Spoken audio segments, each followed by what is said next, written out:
Hello friends, welcome back to our channel. कैसे हो आप सब? आई होप आप सब अच्छे होंगे और आप सबकी पढ़ाई भी अच्छी चल रही होगी। तो प्यारे विद्यार्थियों, आज से हम कक्षा 10 विज्ञान विषय की क्लासेस नवीनतम सत्र 2025-26 के लिए शुरू कर रहे हैं, जिसमें आज की इस क्लास में हम विज्ञान विषय के प्रथम अध्याय रासायनिक अभिक्रिया एवं समीकरण की संपूर्ण व्याख्या को अच्छे से जानेंगे। प्यारे विद्यार्थियों, ये जो क्लासेस हैं ये उन सभी राज्यों के अंदर जहां पर एनसीईआरटी की बुक चलती है उन सभी के लिए महत्वपूर्ण है।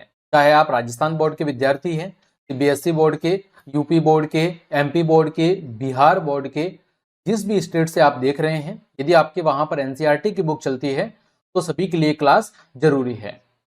तो अब हम एक नए तरीके से यहाँ पर क्लास को लेकर आए हैं। पहले क्लास के अंदर मैं खुद दिखाई नहीं देता था, तो आप सभी प्यारे विद्यार्थी कमेंट कर रहे थे कि सर आप हमसे डायरेक्ट नहीं जुड़ पाते हैं, अतः पढ़ने या समझने में थोड़ा कम रुचि होती है। तो आप सभी की रिक्वेस्ट को ध्यान में रखते हुए हमने अपने सेटअप को अपग्रेड किया है। अब मैं आपसे सीधा फेस टू फेस लाइव जुड़ पाऊंगा। तो चलिए क्लास शुरू करते हैं। देखें, सबसे पहले हम बात कर रहे हैं पदार्थ में परिवर्तन की। कक्षा 9 के अंदर आपने पदार्थ के बारे में बहुत अच्छे से पढ़ा था कि पदार्थ होता क्या है, इसकी विशेषताएं क्या हैं, इसके गुण धर्म क्या है, वो सारी चीजें आपने कक्षा 9 के अंदर पढ़ी थी। अब हम बात कर रहे हैं कि आखिर पदार्थ में परिवर्तन कितने तरीके से हो सकता है। पदार्थ के अंदर परिवर्तन है वो कितने तरीके से हो सकता है। तो देखो, पदार्थ के अंदर जो परिवर्तन है वो दो तरीकों से हो सकता है। कितने तरीकों से? दो तरीकों से। एक है आपका भौतिक परिवर्तन और दूसरा है आपका रासायनिक परिवर्तन। भौतिक मतलब फिजिकल चेंजेस। देखो, भौतिक का मतलब क्या है? Physical changes. Physical changes. अब देखो, बात करें फिजिकल चेंजेस की, और दूसरा है आपका वो है केमिकल चेंजेस। कौन सा है? वो है आपका केमिकल चेंजेस। एक हो गया फिजिकल चेंजेस और दूसरा हो गया आपका केमिकल चेंजेस। अब हम बारी बारी से जानेंगे कि फिजिकल चेंजेस होता क्या है, इसमें कौन कौन से परिवर्तन होते हैं, फिर जानेंगे केमिकल चेंजेस क्या होता है और इसमें क्या क्या परिवर्तन होते हैं। तो देखिए, हम बात करें अगर भौतिक परिवर्तन की, तो जो फिजिकल प्रॉपर्टीज होती है वो क्या क्या होती है। तो देखो, किसी भी पदार्थ के जो भौतिक गुण है, भौतिक गुण के अंदर आपका क्या आता है? आकार आता है। आकार मतलब उसका शेप कैसा है, ठीक है।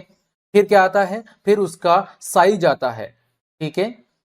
साइज यानी आकृति, ठीक है। साइज का मतलब क्या है? आकृति, यानी कि आकृति, साइज। इसके बाद क्या आता है? उसकी अवस्था, कि वो ठोस अवस्था में है, द्रव में है अथवा गैस में है।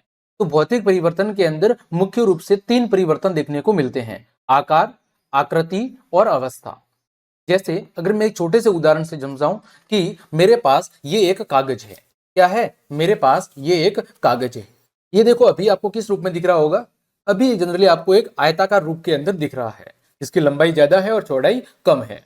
लेकिन यदि इस कागज को मैं क्या कर दूं, इस कागज को यदि मैं फाड़ दूं, तो देखो इसकी जो आकृति थी, है ना, वो क्या होगी? बदल गई। इसका जो आकृति या जो आकार था वो क्या हो गया? बदल गया। पहले कैसा था? पहले देखो ये बड़े आकार में था और आयताकार था। अब इसकी आकृति क्या हो गई? बदल गई। साथ ही साथ इसका आकार भी बदल गया। पहले इसका जो माप था वो अलग था, अब इसका माप है वो क्या है? अलग अलग है। लेकिन यहाँ पर अवस्था नहीं बदली है। तो जरूरी नहीं है कि सब गुण एक साथ में बदले, है ना। तो यहाँ पर क्या बदल गया? आकृति और आकार, दो चीजें बदल गई, लेकिन इसके जो मूल गुण थे वो नहीं बदले। ये कागज था, अभी भी कागज ही है। तो भौतिक परिवर्तन के अंदर मुख्य रूप से तीन चीजों में परिवर्तन होता है: आकृति, आकार और अवस्था के अंदर। सिंपल सा मैंने उदाहरण दे दिया। जैसे मैंने कहा कागज को फाड़ना, कागज को फाड़ना। इसी तरह मैं कह सकता हूं कागज को मोड़ना। ये मेरे पास कागज है, ये अभी समझ लीजिए किस रूप में है? वर्गाकार रूप में है। लेकिन यदि मैंने इसको मोड़ दिया, ये ऐसे कर दिया, देखो इसका जो आकार है वो भी बदल गया और इसकी जो आकृति है वो भी बदल गई, है ना। तो यहां पर ये कौन से परिवर्तन है? ये आपके भौतिक परिवर्तन है। इसमें केवल आकार और आकृति अथवा अवस्था के अंदर परिवर्तन होता है, लेकिन इसके जो मूल गुण हैं, इस पदार्थ के जो भौतिक गुण हैं, जो मूल गुण हैं, है ना, जो इसके मूल गुण है उसमें कोई भी चेंज नहीं हुआ है। ये पहले भी कागज था और अभी भी कागज है। साथ ही साथ यहां पर कोई नया पदार्थ नहीं बन रहा है। मैंने बताया यहाँ पर कोई नया पदार्थ नहीं बन रहा है, ये कागज था और कागज ही है। तो यानी इस प्रकार का जो परिवर्तन है इस प्रकार का जो परिवर्तन है वो कैसा होता है, उत्क्रमणीय होता है, दोनों दिशाओं में संभव है। जैसे कागज पहले सीधा था, इसको हमने मोड़ दिया तो इसको वापस मैं सीधा भी कर सकता हूं, ये मैंने वापस क्या कर दिया, इसको सीधा कर दिया। तो ये क्या हो गया, ये कौन सा परिवर्तन है, उत्क्रमणीय। उत्क्रमणीय का मतलब है कि ये दोनों दिशाओं में संभव है।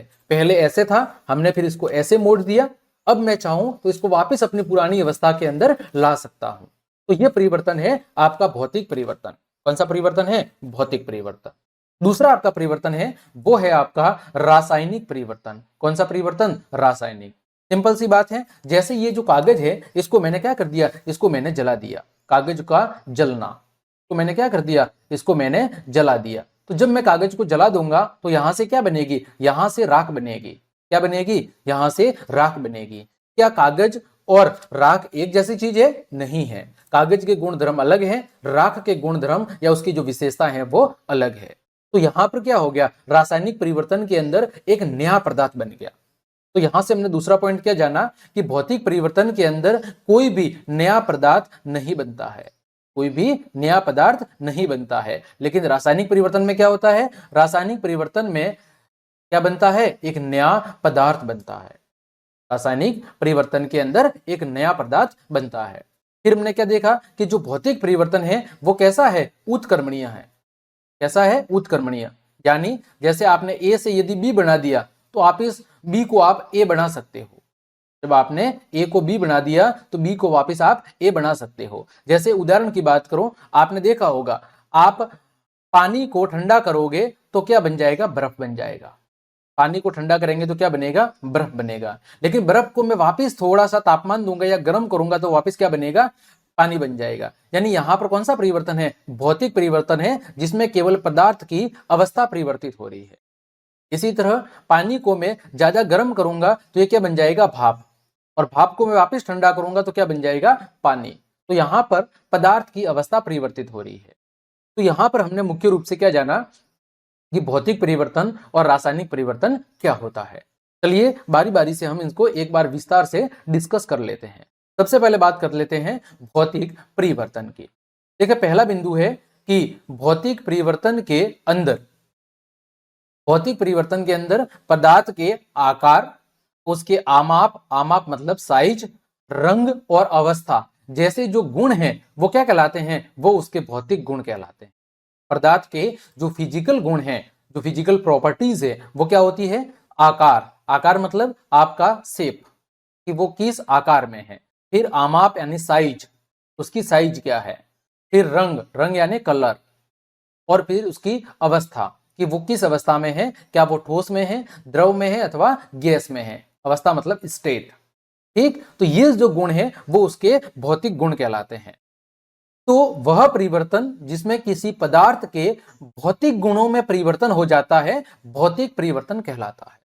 ऐसा परिवर्तन जिसमें पदार्थ के भौतिक गुणों यानी आकार, आकृति, रंग अथवा अवस्था में परिवर्तन हो जाता है, उस प्रकार के परिवर्तन को हम भौतिक परिवर्तन कहते हैं। भौतिक परिवर्तन सामान्यतः उत्क्रमणीय होता है। कैसा होता है, उत्क्रमणीय। यानी अगर यदि आपने ए से बी बना दिया तो वापिस आप बी को ए भी बना सकते हैं। मैंने बताया था जैसे पानी को ठंडा करेंगे तो बर्फ बन जाएगा और बर्फ को वापस गर्म करेंगे तो वो क्या बन जाएगा, पानी बन जाएगा। यानी यहां पर कोई भी नया पदार्थ नहीं बनता है। भौतिक परिवर्तन में कोई भी नया पदार्थ नहीं बनता है, केवल उसकी आकृति, आकार, रंग अथवा अवस्था के अंदर परिवर्तन होता है। देखिए यहां पर बहुत सारे उदाहरण दिए गए हैं, है ना। चलिए उदाहरणों को हम अलग पेज पर डिस्कस करते हैं।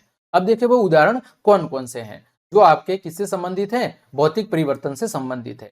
जैसे किसी धातु की छड़ को गर्म करना, कोई धातु की रॉड है उसको आपने क्या कर दिया, गर्म कर दिया, तो उसके किसमें परिवर्तन हो सकता है, उसकी अवस्था में हो सकता है, परिवर्तन हो सकता है। जैसे आपके पास क्या है, चांदी की एक छड़ है या चांदी का एक तार है, उसको आप गर्म करोगे तो पहले वो कौन सी अवस्था में था, पहले समझ लीजिए वो ठोस अवस्था में था, लेकिन जब गर्म करोगे तो वो कौन सी अवस्था में आ जाएगा, द्रव अवस्था में, लिक्विड की फॉर्म के अंदर आ जाएगा। ठीक, फिर पदार्थों की अवस्थाओं में होने वाले जितने भी परिवर्तन हैं वो सब भौतिक परिवर्तन के उदाहरण हैं। पदार्थों की अवस्थाओं में होने वाले जितने भी परिवर्तन हैं वो सब क्या है, आपके भौतिक परिवर्तन है। जैसे गलन, गलन का मतलब क्या होता है, गलन का मतलब है पानी का बर्फ का पानी में बदलना। गलन का मतलब क्या है, बर्फ का पानी के अंदर बदलना। यहां पर मैं चाहे तो लिख भी देता हूं, यहां पर है गलन शब्द। तो गलन का मतलब क्या है, गलन का मतलब है बर्फ का पानी में बदलना, ठोस का द्रव में बदलना, बर्फ का पानी में बदलना। फिर बात है हिमन, हिमन का मतलब क्या है, हिमन का मतलब है पानी का बर्फ में बदलना, पानी का बर्फ में बदलना। फिर वाष्पीकरण, वाष्पीकरण का मतलब क्या है, द्रव का गैस में बदलना या वाष्प में बदलना। फिर क्या है संघनन, संघनन का मतलब है वही गैस यानी भाप या वाष्प का वापस किस में बदलना, द्रव में बदलना। और ऊर्ध्वपातन, ऊर्ध्वपातन का मतलब क्या है, ठोस का किसमें बदलना, ठोस का सीधे गैस में बदलना। ये क्या है, ऊर्ध्वपातन है। तो पदार्थ की अवस्था में जितने भी परिवर्तन होते हैं वो सब आपके भौतिक परिवर्तन है। फिर धातु की क्षण या पदार्थों में उत्पन्न विकृति, यानी किसी भी चीज को आप गर्म करोगे या उसमें कुछ भी बदलाव करोगे तो उसकी आकृति आकार में जो भी परिवर्तन आएगा वो भौतिक परिवर्तन है। इसी तरह जल के अंदर लवण एवं शर्करा का घुलना, जल के अंदर लवण और शर्करा का घुलना, क्योंकि जल के अंदर जब आप लवण अथवा शर्करा को घुलेंगे तो इन्हें आप फिर से आसानी से अलग भी कर सकते हैं। तो ये किसके उदाहरण हो गए, भौतिक परिवर्तन के। ठीक इसी तरह यहां पर देखो बहुत सारे उदाहरण आपके सामने दिए हुए हैं, जैसे ब्रेकिंग ग्लास यानी ग्लास का टूटना। ग्लास को जब आप तोड़ोगे तो ग्लास की जो आकृति या जो आकार है वो क्या हो जाएगा, बदल जाएगा, लेकिन उसके गुण धर्मों में कोई परिवर्तन नहीं आएगा। इसी तरह मिक्सिंग कैंडल्स, अलग अलग कैंडल्स को मिलाना। फिर श्रीडिंग पेपर यानी पेपर को छोटे छोटे टुकड़ों के अंदर काटना। फिर फोल्डिंग पेपर, पेपर को मोड़ना। मेल्टिंग आइस, बर्फ का पिघलना। चॉपिंग वुड, लकड़ी को काटना। कटिंग हेयर, बालों को काटना। ड्राई आइस सबमिलिशेशन, यानी कि आपके ड्राई आइस का मतलब होता है शुष्क बर्फ, शुष्क बर्फ मतलब ठोस CO2, ठीक है, उसका वाष्पीकरण। फिर बॉइलिंग वाटर, पानी को उबालना। ब्रेकिंग एग्स, अंडों को तोड़ना। ये जितने भी उदाहरण हैं वो सब आपके भौतिक परिवर्तन के उदाहरण हैं, क्योंकि यहां पर कोई भी नया पदार्थ नहीं बन रहा है, केवल पदार्थ के भौतिक गुण, उसके आकार, आकृति, अवस्था के अंदर परिवर्तन देखने को मिल रहा है। उम्मीद करता हूं ये बात आपको अच्छे से अब समझ में आ गई होगी। आगे बढ़ते हैं, रासायनिक परिवर्तन। भौतिक परिवर्तन को हमने जान लिया, अब बात करते हैं आपके रासायनिक परिवर्तन की। देखें, ऐसा परिवर्तन जो किसी पदार्थ के रासायनिक गुणों में परिवर्तन करता है। कौन से गुणों में, रासायनिक गुण, जो उसकी केमिकल प्रॉपर्टीज है उसमें परिवर्तन करता है। और इस प्रकार के परिवर्तन में पदार्थ को वापस उसी अवस्था में प्राप्त नहीं किया जा सकता, तो इस प्रकार का परिवर्तन रासायनिक परिवर्तन कहलाता है। सीधी सी बात है, जैसे मैंने ए से कोई बी बना दिया, तो रासायनिक परिवर्तन में क्या होगा, ए के सारे गुण बदल जाएंगे और एक नए गुणा वाला पदार्थ बी बनेगा। अब आप बी से वापिस ए नहीं बना सकते, आप बी से वापिस ए नहीं बना सकते, है ना। जैसे मैं अगर आपको उदाहरण दूं, जैसे आपने दूध है, दूध को किसमें बदल दिया, दूध को बदल दिया आपने दही में, दूध को किसमें बदल दिया, दही में। देखो दूध के गुणधर्म अलग थे, दही के गुणधर्म अलग है। क्या आप दूध को दही बनाने के बाद वापिस दही से दूध बना सकते हैं, तो कहेंगे नहीं, हम वापिस दही से दूध नहीं बना सकते। इसी तरह जैसे दही से मैंने क्या बना दिया, मक्खन या घी बना दिया, समझ लीजिए घी बना दिया, दही से मक्खन बनेगा, मक्खन से घी बनेगा, तो क्या आप घी को वापस दही में बदल सकते हैं, नहीं बदल सकते। दही के गुण अलग है, घी के गुण अलग है। तो रासायनिक परिवर्तन में क्या होता है, पदार्थ के रासायनिक गुणों में परिवर्तन होता है और रासायनिक परिवर्तन के कारण एक नए गुण वाला बिल्कुल नया पदार्थ बनता है ना। अगली विशेषता यहां पर उदाहरण के तौर पर बताया गया है, जैसे पदार्थों का दहन। अभी मैंने बताया था कि ये मेरे पास एक कागज है, इस कागज को समझ लीजिए मैंने जला दिया, तो जब मैं कागज को जला दूंगा तो यहां से क्या बनेगी, राख बनेगी। क्या मैं राख को फिर से कागज में बदल सकता हूं, नहीं बदल सकता। कागज के गुणधर्म अलग है, राख के गुणधर्म पूरी तरह अलग है। तो जितने भी पदार्थों का क्या होता है, जितने भी पदार्थों का दहन होता है, वो सारी की सारी जो प्रक्रिया या जो परिवर्तन है वो आपका कौन सा परिवर्तन है, वो आपका रासायनिक परिवर्तन है। जैसे कोयले का दहन, पेट्रोल का दहन, डीजल का दहन, लकड़ी का दहन। ये जितनी भी दहन वाली अभिक्रिया या जो परिवर्तन है वो आपके रासायनिक परिवर्तन है। यहाँ पर बहुत सारे उदाहरण दिए हुए हैं, जैसे कि पहला उदाहरण है बर्निंग वुड यानी लकड़ी को जलाना। दूसरा है रोटेटिंग फ्रूट्स यानी फलों को पकाना। तीसरा है बेकिंग अ केक, केक को बनाना। फिर है रस्टिंग मेटल, रस्टिंग मेटल यानी कि मेटल को क्या करना, पिघलाना। फिर यूजिंग अ बैटरी, जैसे आप सबने घर पे बैटरी देखी होगी, तो बैटरी के अंदर जो परिवर्तन होता है, जो अभिक्रिया होती है वो रासायनिक होता है। इसी तरह हमारी डाइजेशन यानी पाचन अभिक्रिया या पाचन प्रक्रिया। फिर सोरिंग मिल्क यानी दूध को उबालना या दूध को दही के अंदर मिलाना। सोरिंग मिल्क का मतलब है दूध को परिवर्तित करना, दूध को दही में बनाना या दूध को पाउडर के रूप में बदलना। आगे है एक्सप्लोडिंग फायरवर्क्स यानी पटाखों को जलाना। फिर कुकिंग एन एग, अंडों को पकाना। और अगला है फोटोसिंथेसिस यानी कि प्रकाश संश्लेषण की अभिक्रिया। तो ये जितने यहाँ पर आपको जितने भी यहाँ पर ये उदाहरण दिख रहे हैं, ये कौन से हैं, ये सब आपके रासायनिक परिवर्तन है। ठीक, तो रासायनिक परिवर्तन में क्या होता है कि एक या एक से अधिक नए गुणों वाले क्या होते हैं, एक से अधिक नए गुणों वाले पदार्थों का निर्माण होता है। आगे देखो, आगे यहां पर कुछ और उदाहरण हैं, जैसे श्वसन और प्रकाश संश्लेषण की अभिक्रिया। हमारी जो श्वसन प्रक्रिया है वो भी एक प्रकार की रासायनिक अभिक्रिया है। इसी तरह फलों को पकाना, दूध से दही का बनना, दूध का फटना, धातुओं का संचारण, कटे हुए सेब का भूरा होना। धातुओं का संचारण का मतलब है जैसे लोहे के ऊपर जंग लगना, लोहे पर जंग लगना, ये कौन सी अभिक्रिया है, ये आपकी रासायनिक अभिक्रिया है। इसी तरह आपने देखा होगा जब हम सेब को आधा काट के रख देते हैं तो कुछ समय के बाद जो आधी कटी हुई सेब है वो भूरे रंग की हो जाती है। तो जितने भी परिवर्तन हैं वो रासायनिक परिवर्तन के उदाहरण हैं। अब हम बात कर रहे हैं भौतिक और रासायनिक परिवर्तन में अंतर की, कि दोनों के अंदर क्या अंतर होते हैं। अभी हमने व्याख्या देख ली, अब एक बार हम अंतर को भी देख लेते हैं। देखो यहाँ पर एक तरफ लिखा है भौतिक परिवर्तन, दूसरी तरफ लिखा है हमने रासायनिक परिवर्तन। पहला बिंदु देखो, भौतिक परिवर्तन में पदार्थ के केवल भौतिक गुण, जनरली अवस्था, आकार और आकृति आदि के अंदर परिवर्तन होता है। किसमें परिवर्तन होता है, अवस्था, आकार और आपकी आकृति, इन तीन चीजों के अंदर जनरली भौतिक परिवर्तन में क्या होता है, परिवर्तन दिखाई देता है। रासायनिक परिवर्तन में पदार्थ के रासायनिक गुण और जो उसके पदार्थ के अंदर कणों का संगठन है, जो संरचना है, वो हमें पूरी तरह क्या होते हैं, दूसरे पदार्थ में बदले हुए दिखाई देते हैं। तो इस परिवर्तन में बनने वाले जो नया पदार्थ है उसके रासायनिक गुण और संगठन में प्रारंभिक पदार्थ से पूर्णतः भिन्न होता है। नया पदार्थ जो भी बनता है उसके गुण वो पहले वाले पदार्थ की तुलना में बिल्कुल अलग होते हैं। भौतिक परिवर्तन कैसा है, अस्थायी। अस्थायी का मतलब मैंने बताया था कि जैसे मैंने क्या किया, जैसे कागज को हमने मोड़ा था या फाड़ा था, तो कागज को यदि हमने मोड़ा था तो वापस कागज को हम खोल भी सकते हैं। तो यह परिवर्तन कैसा है, अस्थायी है। जैसे और उदाहरण की बात करूं, जैसे हमने जल से बर्फ बनाया था तो वापस हम बर्फ से जल बना सकते हैं। रासायनिक परिवर्तन में परिवर्तन कैसा होता है, स्थायी होता है।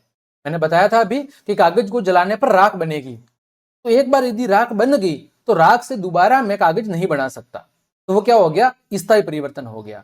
जैसे आपने दूध से क्या बना दिया, दूध से आपने दही बना दिया, अब आप चाहकर भी दही को वापस दूध नहीं बना सकते हैं।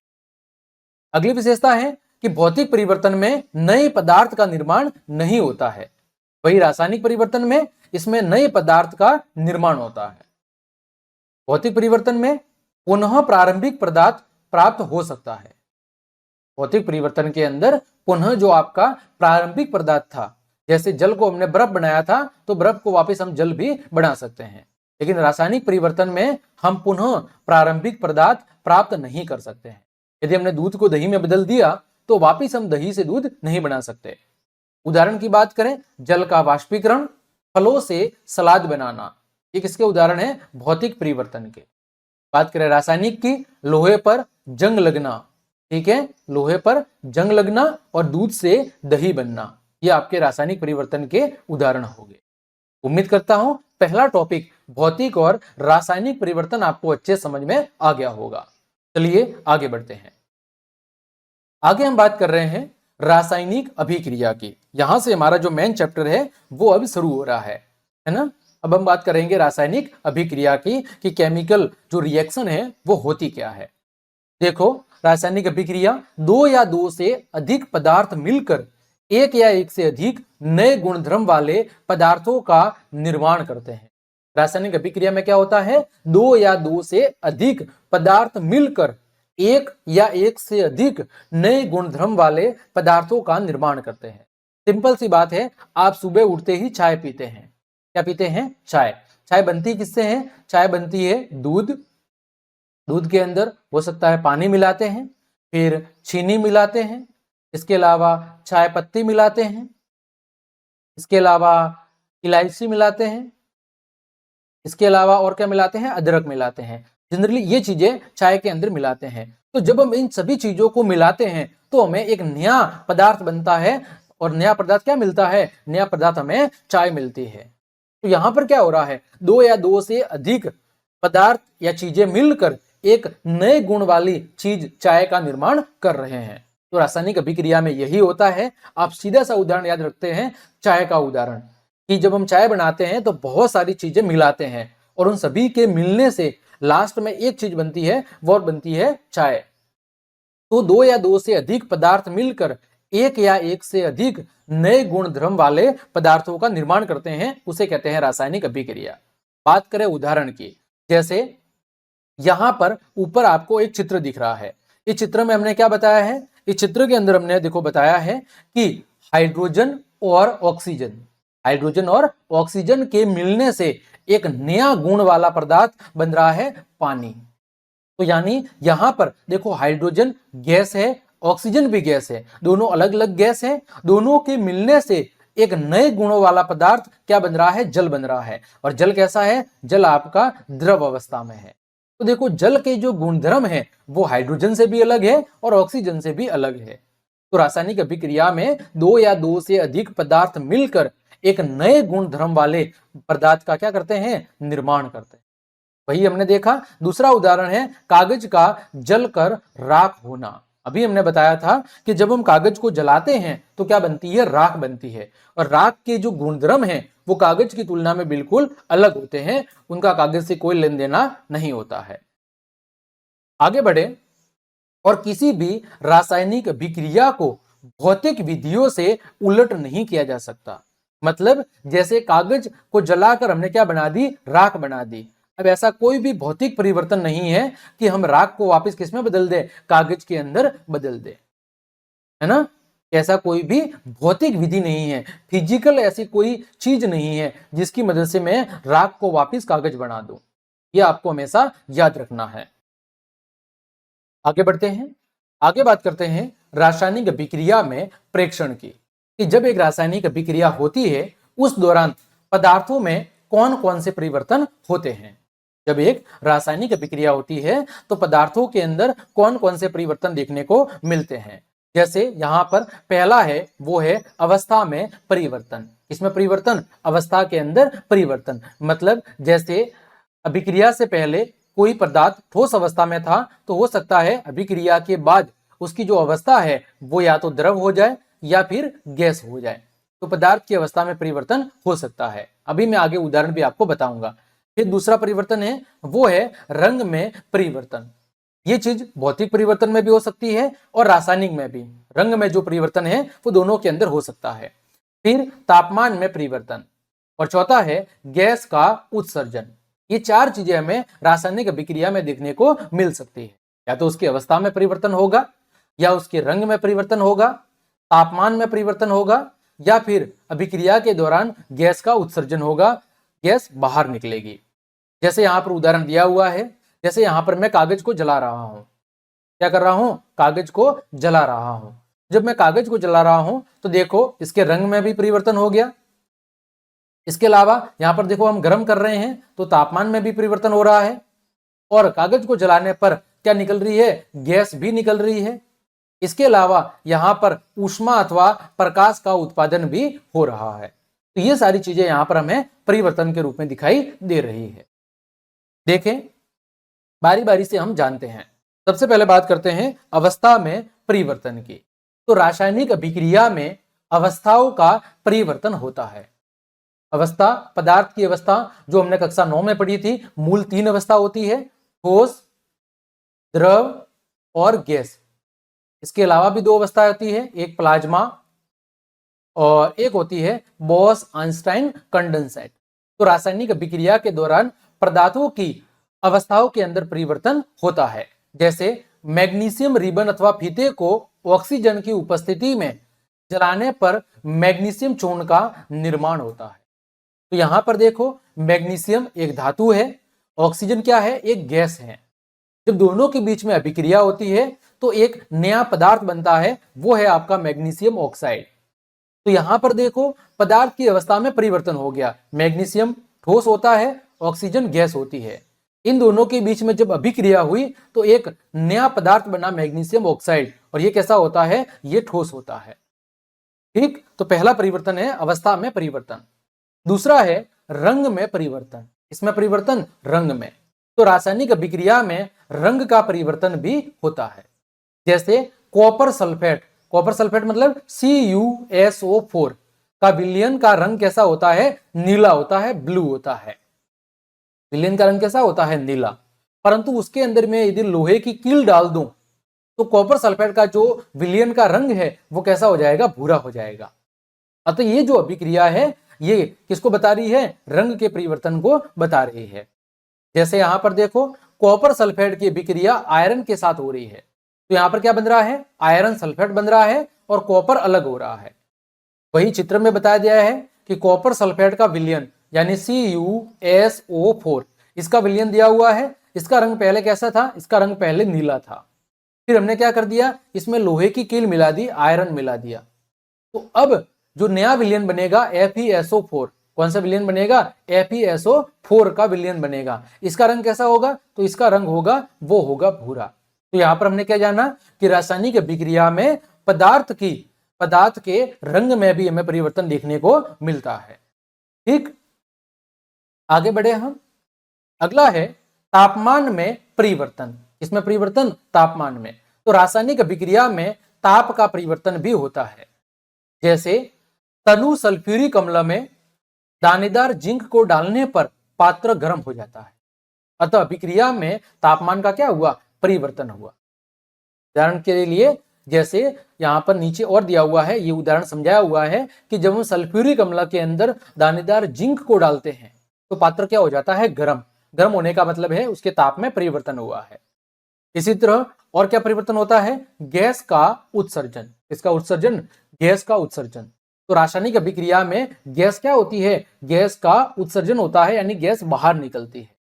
जैसे तनु सल्फ्यूरिक अम्ल, अभी हमने देखा H2SO4, ये क्या है, सल्फ्यूरिक अम्ल है। क्या है, H2SO4 सल्फ्यूरिक अम्ल, जिसे हम क्या कहते हैं, जिसे हम अम्लों का राजा भी कहते हैं।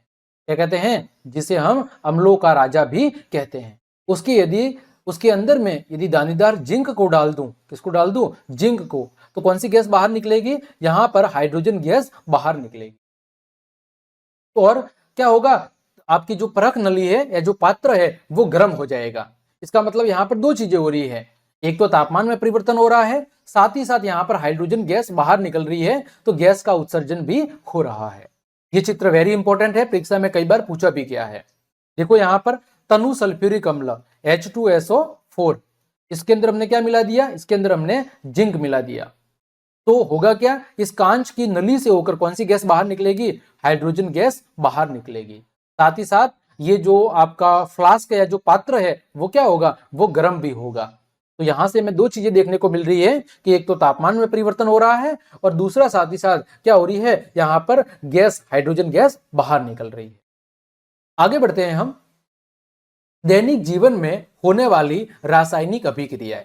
अभी तक हमने क्या देखा कि रासायनिक अभिक्रिया के दौरान कौन कौन से परिवर्तन हो रहे हैं। अब हम जानेंगे कि हमारे दिन प्रतिदिन के जो लाइफ स्टाइल है, जो हमारी दिनचर्या है, उसमें हमें कौन कौन से अलग अलग रासायनिक परिवर्तन अथवा रासायनिक अभिक्रिया देखने को मिलती है ना। देखिए सबसे जो पहला उदाहरण है वो है आपका भोजन का पाचन। कौन सा उदाहरण है? भोजन का पाचन। भोजन के जो पाचन की अभिक्रिया है वो एक प्रकार की रासायनिक अभिक्रिया है। जैसे आप भोजन के अंदर क्या खाते हैं? भोजन के अंदर कार्बोहाइड्रेट, वसा, प्रोटीन, विटामिन, ये चीजें आप खाते हैं। और जब ये चीजें हमारे शरीर के अंदर जाती है तो इन चीजों में से जो हमारे जरूरी पोषक तत्व हैं वो क्या कर लिए जाते हैं? अवशोषित कर लिए जाते हैं। हमारा जो पाचन तंत्र है उस पाचन तंत्र के विभिन्न भागों में इस भोजन का क्या होता है? पाचन होता है। जो भी इस भोज्य पदार्थ से जो जरूरी चीजें हैं वो ग्रहण कर ली जाती है। फिर है आपकी श्वसन प्रक्रिया। कौन सी प्रक्रिया? श्वसन प्रक्रिया। ये भी कौन सी प्रक्रिया है? एक प्रकार की रासायनिक प्रक्रिया है। ठीक इसी तरह लोहे पर जंग लगना, फिर दूध से दही का बनना, अंगूर का किण्वन होना, कागज का जलना, इन सभी को हम आगे जब आप अभिक्रियाओं को पढ़ेंगे तो और विस्तार से समझेंगे कि श्वसन आपकी कौन सी अभिक्रिया होती है, पाचन कौन सी अभिक्रिया होती है, कहाँ होती है, ये सारी चीजें हम सीखेंगे। तो ये कुछ उदाहरण है। इसके अलावा वाष्पीकरण। वाष्पीकरण का मतलब क्या होता है? वाष्पीकरण का मतलब है द्रव का किसमें बदलना? गैस या फिर वाष्प के अंदर बदलना। फिर ऊर्ध्वपातन। ऊर्ध्वपातन क्या है? ऊर्ध्वपातन है ठोस का किसमें बदलना? ठोस का सीधे ही गैस में बदलना। फिर आसवन और अपकेंद्रीकरण। आसवन और अपकेंद्रीकरण, ये जितनी भी अभिक्रिया है ये सब आपकी रासायनिक अभिक्रिया है। कौन सी अभिक्रिया है? रासायनिक अभिक्रिया है। ठीक। आसवन में क्या होता है? आसवन एक प्रकार की मिश्रण के पृथक्करण करने की विधि है। मिश्रण के जो अलग अलग घटक हैं उनको पृथक पृथक करने की विधि है, जिसको ये किसके आधार पर होती है? तो ये पदार्थ के क्वथनांक पर आधारित होती है कि अलग अलग पदार्थ जब हम मिश्रण को गर्म करते हैं तो अलग अलग जो पदार्थ हैं वो उसके क्वथनांक के आधार पर क्या हो जाते हैं? अलग अलग होते जाते हैं। अब केंद्रीकरण में क्या होता है? हम किसी भी पदार्थ को जोर से हिलाते हैं तो जो भारी कण है वो तली में बैठ जाते हैं और जो हल्के कण है वो ऊपर आ जाते हैं, जिससे पदार्थों का जो पृथक्करण है वो आसानी से हो जाता है। तो हमारे दैनिक जीवन के अंदर ऐसे बहुत सारी घटनाएं हैं जिसके अंदर हमें रासायनिक अभिक्रिया देखने को मिलती है। ठीक। आगे बढ़े हम। आगे बात कर रहे हैं, वो बात कर रहे हैं कि एक रासायनिक अभिक्रिया किन किन घटकों के मिलने से बनती है, या रासायनिक अभिक्रिया में ऐसे कौन कौन सी चीजें हैं जिनके परिणाम स्वरूप एक अभिक्रिया संपादित होती है। तो देखो सबसे पहले बात करूं मैं तो वो है आपका अभिकारक। ऐसे पदार्थ जो किसी रासायनिक अभिक्रिया में भाग लेते हैं उन्हें अभिकारक कहते हैं। ऐसे कोई भी पदार्थ जो किसी रासायनिक अभिक्रिया में भाग लेते हैं उन्हें हम अभिकारक कहते हैं। फिर बात करें उत्पाद की। ऐसे पदार्थ जिनका निर्माण रासायनिक अभिक्रिया में होता है उन्हें हम क्या कहते हैं? उन्हें हम उत्पाद कहते हैं। यानी रासायनिक अभिक्रिया के कारण जो एक नया पदार्थ बनता है उसे हम क्या कहेंगे? उसे हम उत्पाद कहेंगे। जैसे सिंपल सी बात है, ये कागज था तो कागज क्या है? कागज यहाँ पर अभिकारक है। क्या है? अभिकारक। जब हमने कागज को जलाया तो रासायनिक अभिक्रिया हुई और क्या बनी? राख। राख एक नया पदार्थ है तो राख क्या हो गया? उत्पाद हो गया। आगे बात करें उदाहरण की तो देखो उदाहरण, हाइड्रोजन और ऑक्सीजन मिलकर क्या बनाते हैं? जल बनाते हैं। तो यहां पर देखो अभिक्रिया किसके बीच में हो रही है? अभिक्रिया हो रही है हाइड्रोजन और ऑक्सीजन के बीच में। तो देखो ये जो पदार्थ हैं ये पदार्थ क्या कहलाएंगे? अभिकारक कहलाएंगे, क्योंकि ये रासायनिक अभिक्रिया में भाग ले रहे हैं। और अभिक्रिया होने के बाद में जो नई चीज बन रही है वो बन रहा है पानी। ये क्या है? ये आपका उत्पाद है। क्या है? ये आपका उत्पाद है। उम्मीद करता हूं ये बात समझ में आई होगी कि अभिकारक क्या होता है और उत्पाद क्या होता है। अभिकारक मतलब जिनके बीच में अभिक्रिया होती है, जैसे यहां पर हाइड्रोजन और ऑक्सीजन के बीच में अभिक्रिया हो रही है तो ये अभिकारक है। फिर अभिक्रिया से नई चीज क्या बनी? अभिक्रिया से जो नई चीज बनी वो बना पानी। तो पानी क्या है? पानी एक उत्पाद है। आगे बढ़े हम। आगे बात करते हैं वो है रासायनिक समीकरण की। किसकी बात करते हैं? रासायनिक समीकरण की। तो देखो कोई भी जो आपकी रासायनिक अभिक्रिया होती है, कोई भी जो रासायनिक अभिक्रिया है उसको हम किसके द्वारा दर्शाते हैं? रासायनिक समीकरण के द्वारा निरूपित करते हैं। रासायनिक अभिक्रिया को रासायनिक समीकरण के द्वारा हम क्या करते हैं? निरूपित करते हैं। अगला बिंदु है अभिकारकों के बीच में योग का चिन्ह लगाकर उन्हें बाई ओर लिखते हैं। अभिकारकों के बीच में योग का चिन्ह लगाकर उन्हें बाई ओर लिखते हैं। फिर रासायनिक अभिकरण के अभिकारकों और उत्पादों में पदार्थ के प्रतीकों यानी सूत्र का इस्तेमाल करते हैं और प्रतीकों के साथ साथ उनकी भौतिक अवस्था को भी दर्शाते हैं। देखो यहां पर इस चीज को समझो, देखो अच्छे से मैं आपको समझा दूंगा। देखो सीधी सी बात है, यहां पर अभिक्रिया किसके बीच में हो रही है? हाइड्रोजन और ऑक्सीजन के बीच में अभिक्रिया हो रही है। तो ये क्या है? ये आपके अभिकारक है। क्या है? ये आपके अभिकारक है, ये पहचान होगी। फिर नई चीज क्या बन रही है? नई चीज बन रही है जल। ये क्या है? उत्पाद है। तो पहली भी चीज जो आपको ये अच्छे से याद रखनी है कि अभिकारक हमेशा लेफ्ट साइड में लिखे जाते हैं। कौन सी साइड में? लेफ्ट साइड में। और जो उत्पाद हैं वो हमेशा राइट साइड के अंदर लिखे जाते हैं। ये पहली चीज आप अच्छे से कान खोल के सुन लो कि जो अभिकारक हैं वो हमेशा लेफ्ट साइड में लिखे जाते हैं और जो आपके उत्पाद हैं वो हमेशा राइट साइड के अंदर लिखे जाते हैं। पहला बिंदु ये हो गया। फिर अभिकारक या उत्पाद यदि एक से ज्यादा है तो हम क्या करेंगे? सबके बीच में जोड़ यानी योग का चिन्ह लगा देंगे। जैसे यहां पर हाइड्रोजन और ऑक्सीजन, तो यहां पर दो चीजें हैं तो यहां पर हमने क्या लगा दिया? जोड़ का निशान लगा दिया। यदि अभिकारक या उत्पाद दो एक से ज्यादा है, ठीक है, एक से ज्यादा कितने भी हो सकते हैं, 2 3 4 5 जो भी है, उनके बीच में हम जोड़ यानी योग का चिन्ह लगा देंगे। यहां तक आ गया समझ में? फिर रासायनिक समीकरण के अंदर जो अभिकारक और जो उत्पाद हैं उनके हम क्या लिखेंगे? प्रतीक लिखेंगे। जैसे यहां पर देखो, ये ऊपर दिया हुआ है हाइड्रोजन और ऑक्सीजन, और इनके मिलने से क्या बन रहा है? जल बन रहा है। तो ये क्या है? ये ऊपर जो ये लिखा हुआ है हाइड्रोजन प्लस ऑक्सीजन बराबर पानी, ये है रासायनिक अभिक्रिया। ये क्या है? ये है आपकी रासायनिक अभिक्रिया। रासायनिक अभिक्रिया है, ठीक। इस रासायनिक अभिक्रिया को हम किसमें बदल रहे हैं? रासायनिक अभिक्रिया को बदल रहे हैं रासायनिक समीकरण में। तो अब देखो, अब हम यहां पर क्या लिखेंगे कि अभिकारक और उत्पाद, अभिकारक लिख दिए लेफ्ट साइड में, उत्पाद लिख दिए राइट साइड में। फिर यदि एक से ज्यादा अभिकारक या उत्पाद है तो उनके बीच में जोड़ का चिन्ह लगा देंगे। अब हमें क्या करना है? प्रतीक लिखने हैं। हाइड्रोजन का प्रतीक क्या है? H2 है। ऑक्सीजन का प्रतीक क्या है? O2 है। जल का प्रतीक क्या है? H2O है। ये हो गया, इनके प्रतीक लिख दिए। अब इनकी अवस्था लिखनी है। अवस्था देखो ऐसे लिखेंगे, जैसे 2H2। हाइड्रोजन क्या है? गैस है, तो गैस के लिए क्या लिखेंगे? G लिखेंगे। यहां पर मैंने बताया हुआ है। ठोस के लिए क्या लिखेंगे? S लिखेंगे। लिक्विड द्रव के लिए L लिखेंगे। गैस के लिए स्मॉल g लिखेंगे और जलीय विलयन के लिए AQ लिखेंगे। ठोस के लिए क्या लिखेंगे? S यानी सॉलिड। लिक्विड यानी द्रव यानी L, गैस यानी कि G, और जलीय विलयन यानी AQ एक्वस। तो यहां पर हाइड्रोजन क्या है? गैस है, तो हमने हाइड्रोजन के बाद क्या जोड़ दिया? G। फिर ऑक्सीजन, ऑक्सीजन भी गैस है तो हमने क्या जोड़ दिया यहां पर? G। फिर आपका जल, जल क्या है? जल एक प्रकार का द्रव है, तो यहां पर हमने क्या जोड़ दिया? L जोड़ दिया। ये हो गया आपके रासायनिक अभिक्रिया को हमने रासायनिक समीकरण के अंदर लिख दिया। आ गया समझ में? तो आपको यह क्या याद रखना है कि रासायनिक अभिक्रिया को निरूपित करने के लिए, व्यक्त करने के लिए किसका उपयोग किया जाता है? रासायनिक समीकरण का उपयोग किया जाता है। क्या बात याद रखनी है कि सबसे पहले अभिकारक लेफ्ट साइड में, उत्पाद राइट साइड में।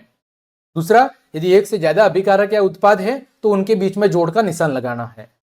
तीसरी बात, उनके प्रतीक लिखने हैं, ठीक है। जैसे हाइड्रोजन का प्रतीक H2 है, ऑक्सीजन का प्रतीक O2 है। फिर क्या लिखना है? प्रतीकों के साथ में उसकी अवस्था बतानी है कि वो ठोस अवस्था में है, द्रव में है या फिर गैस में है। यदि ठोस है तो क्या बताएंगे? S, द्रव है तो L और गैस है तो G, और यदि जलीय विलयन है तो AQ बता देंगे। इस तरह हम लिखेंगे रासायनिक समीकरण को। आगे देखो, यहां पर यही बात फिर से लिखी हुई है कि शब्द समीकरण में अभिकारकों के उत्पाद में परिवर्तन को उनके मध्य एक तीर के निशान द्वारा दर्शाया जाता है। यहां पर जैसे बराबर लगा हुआ है तो हम बराबर नहीं लगाते हैं, हम क्या लगाते हैं? एक तीर का निशान लगाते हैं। ये केवल एक डायग्राम है, ये भी आप लगा सकते हैं, कोई गलत नहीं है, लेकिन जनरली हम क्या लगाते हैं? जनरली हम किसका उपयोग करते हैं? तीर का उपयोग करते हैं। जैसे यहां पर मैं इस अभिक्रिया को यदि लिखूंगा तो यहां पर इस अभिक्रिया को देखो मैं कैसे लिखूंगा, इस अभिक्रिया को मैं लिखूंगा 2H2, फिर यहां पर क्या लिखेंगे, यहां पर गैस, फिर ऑक्सीजन, यहां पर भी गैस, फिर यहां पर एक तीर का निशान बना देंगे और फिर यहां पर क्या लिखेंगे, यहां पर H2O और यहां पर क्या लिखेंगे, यहां पर इसकी अवस्था है लिक्विड L लिख देंगे। वही बात यहां पर समझाई गई है। इसी प्रकार उत्पादों के बीच भी योग का चिन्ह लगाकर उन्हें कौन सी साइड लिखेंगे, आपके राइट हैंड साइड लिखेंगे और तीर का जो सिरा है हमेशा उत्पाद की ओर होगा और ये अभिक्रिया होने की किसको बताएगा, दिशा को बताएगा कि अभिक्रिया कौन सी दिशा में हो रही है। आगे समझ में, तो आपको ये बात अच्छे से याद रखनी है। आगे बढ़े, आगे बात करते हैं यहां पर एक उदाहरण की। तो देखो मैग्नीशियम रिबन का वायु यानी ऑक्सीजन में दहन होके क्या बनता है, मैग्नीशियम ऑक्साइड बनता है। क्या बनता है, मैग्नीशियम ऑक्साइड बनता है। यहां पर देखो अभिक्रिया, सबसे पहले इसका क्या लिखेंगे, हम एक शब्द समीकरण लिखेंगे या इसकी एक रासायनिक अभिक्रिया लिखेंगे। तो देखो शब्द समीकरण क्या होगा, शब्द समीकरण में हमने किसको मिलाया है, मैग्नीशियम को मिलाया है और ऑक्सीजन को मिलाया है। नहीं, ऑक्सीजन की उपस्थिति में हम मैग्नीशियम को जला रहे हैं। तो यहां पर अभिकारक कौन है, मैग्नीशियम और ऑक्सीजन, ये क्या है, अभिकारक है। इनको हमने कौन सी साइड में लिख दिया, इनको हमने लेफ्ट साइड के अंदर लिख दिया। फिर यहां पर हमने क्या बना दिया, तीर का निशान बना दिया कि अभिक्रिया इस दिशा के अंदर हो रही है। उत्पाद क्या बना, मैग्नीशियम ऑक्साइड बना। ठीक है, उत्पाद क्या बना, मैग्नीशियम ऑक्साइड बना। अब इस शब्द समीकरण को हमने क्या किया, इसको प्रतीक के रूप में लिखा।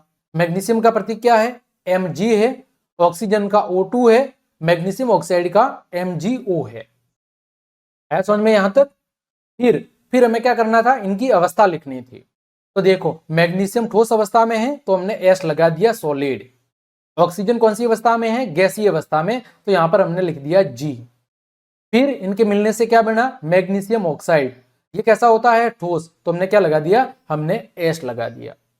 आ गया समझ में पूरी अभिक्रिया।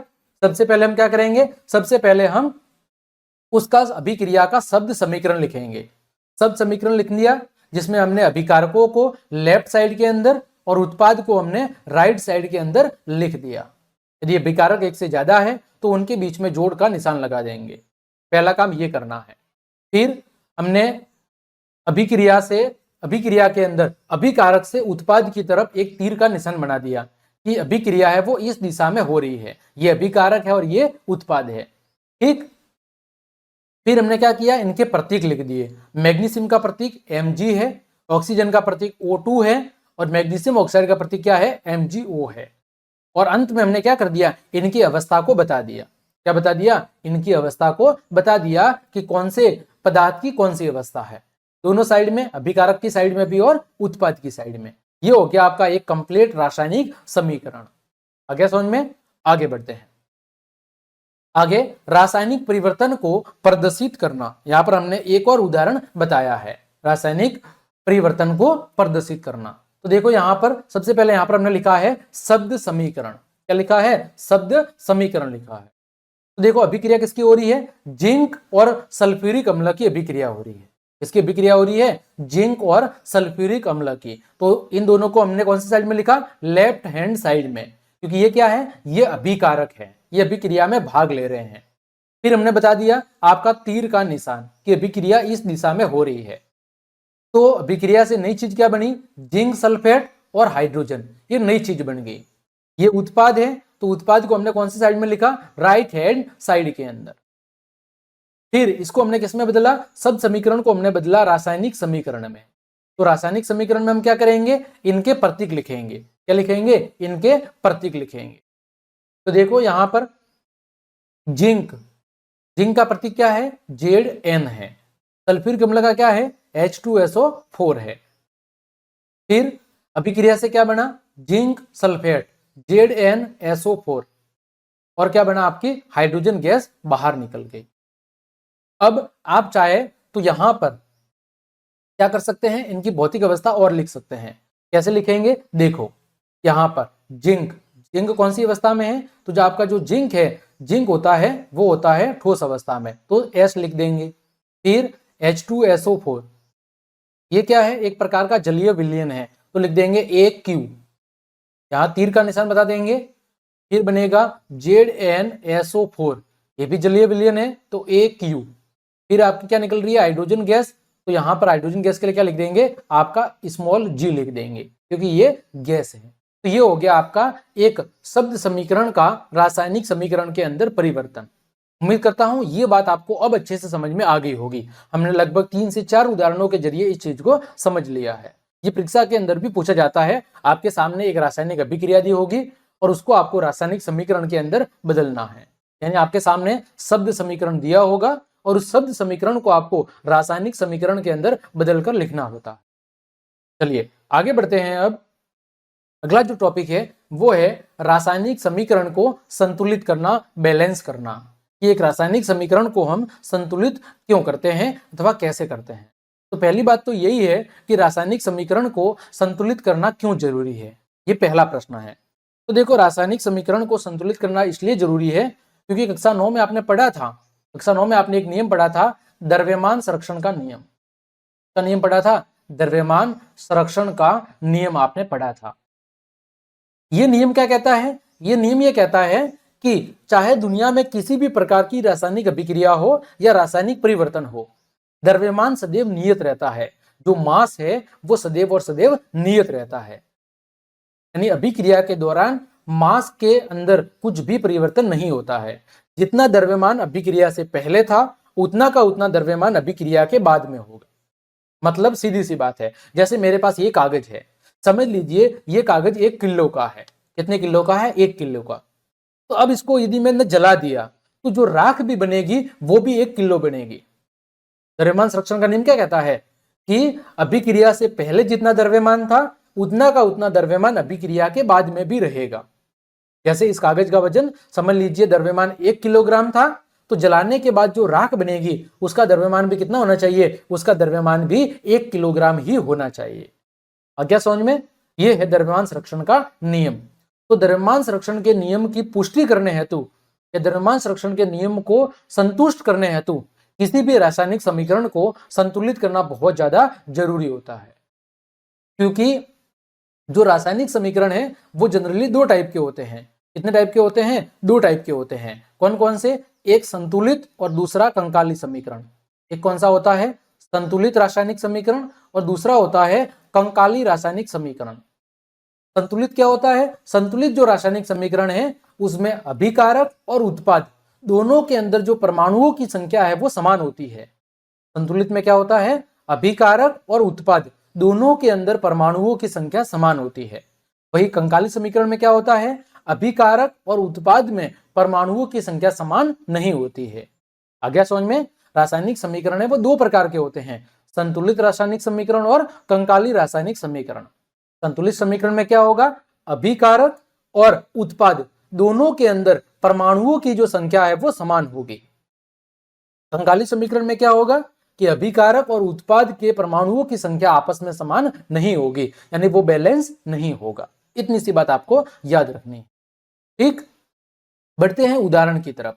पहला उदाहरण, यहां पर आयरन की अभिक्रिया जल के साथ हो रही है। तो क्या बन रहा है, आयरन ऑक्साइड बन रहा है और आपकी हाइड्रोजन गैस बाहर निकल रही है। इस अभिक्रिया को हमें क्या करना है, या इस समीकरण को हमें संतुलित करना है। आयरन की अभिक्रिया हो रही है जल के साथ, बन रहा है आयरन ऑक्साइड और आपकी हाइड्रोजन गैस बाहर निकल रही है। देखो, सबसे पहले रासायनिक समीकरण को संतुलित करने के लिए सबसे पहला जो चरण है, प्रत्येक सूत्र के चारों ओर एक बॉक्स बना लेंगे। क्या करेंगे, अभिक्रिया के अंदर जितने भी आपके सूत्र हैं या जितने भी प्रतीक हैं उन सबको हम बॉक्स के अंदर फिट कर देंगे।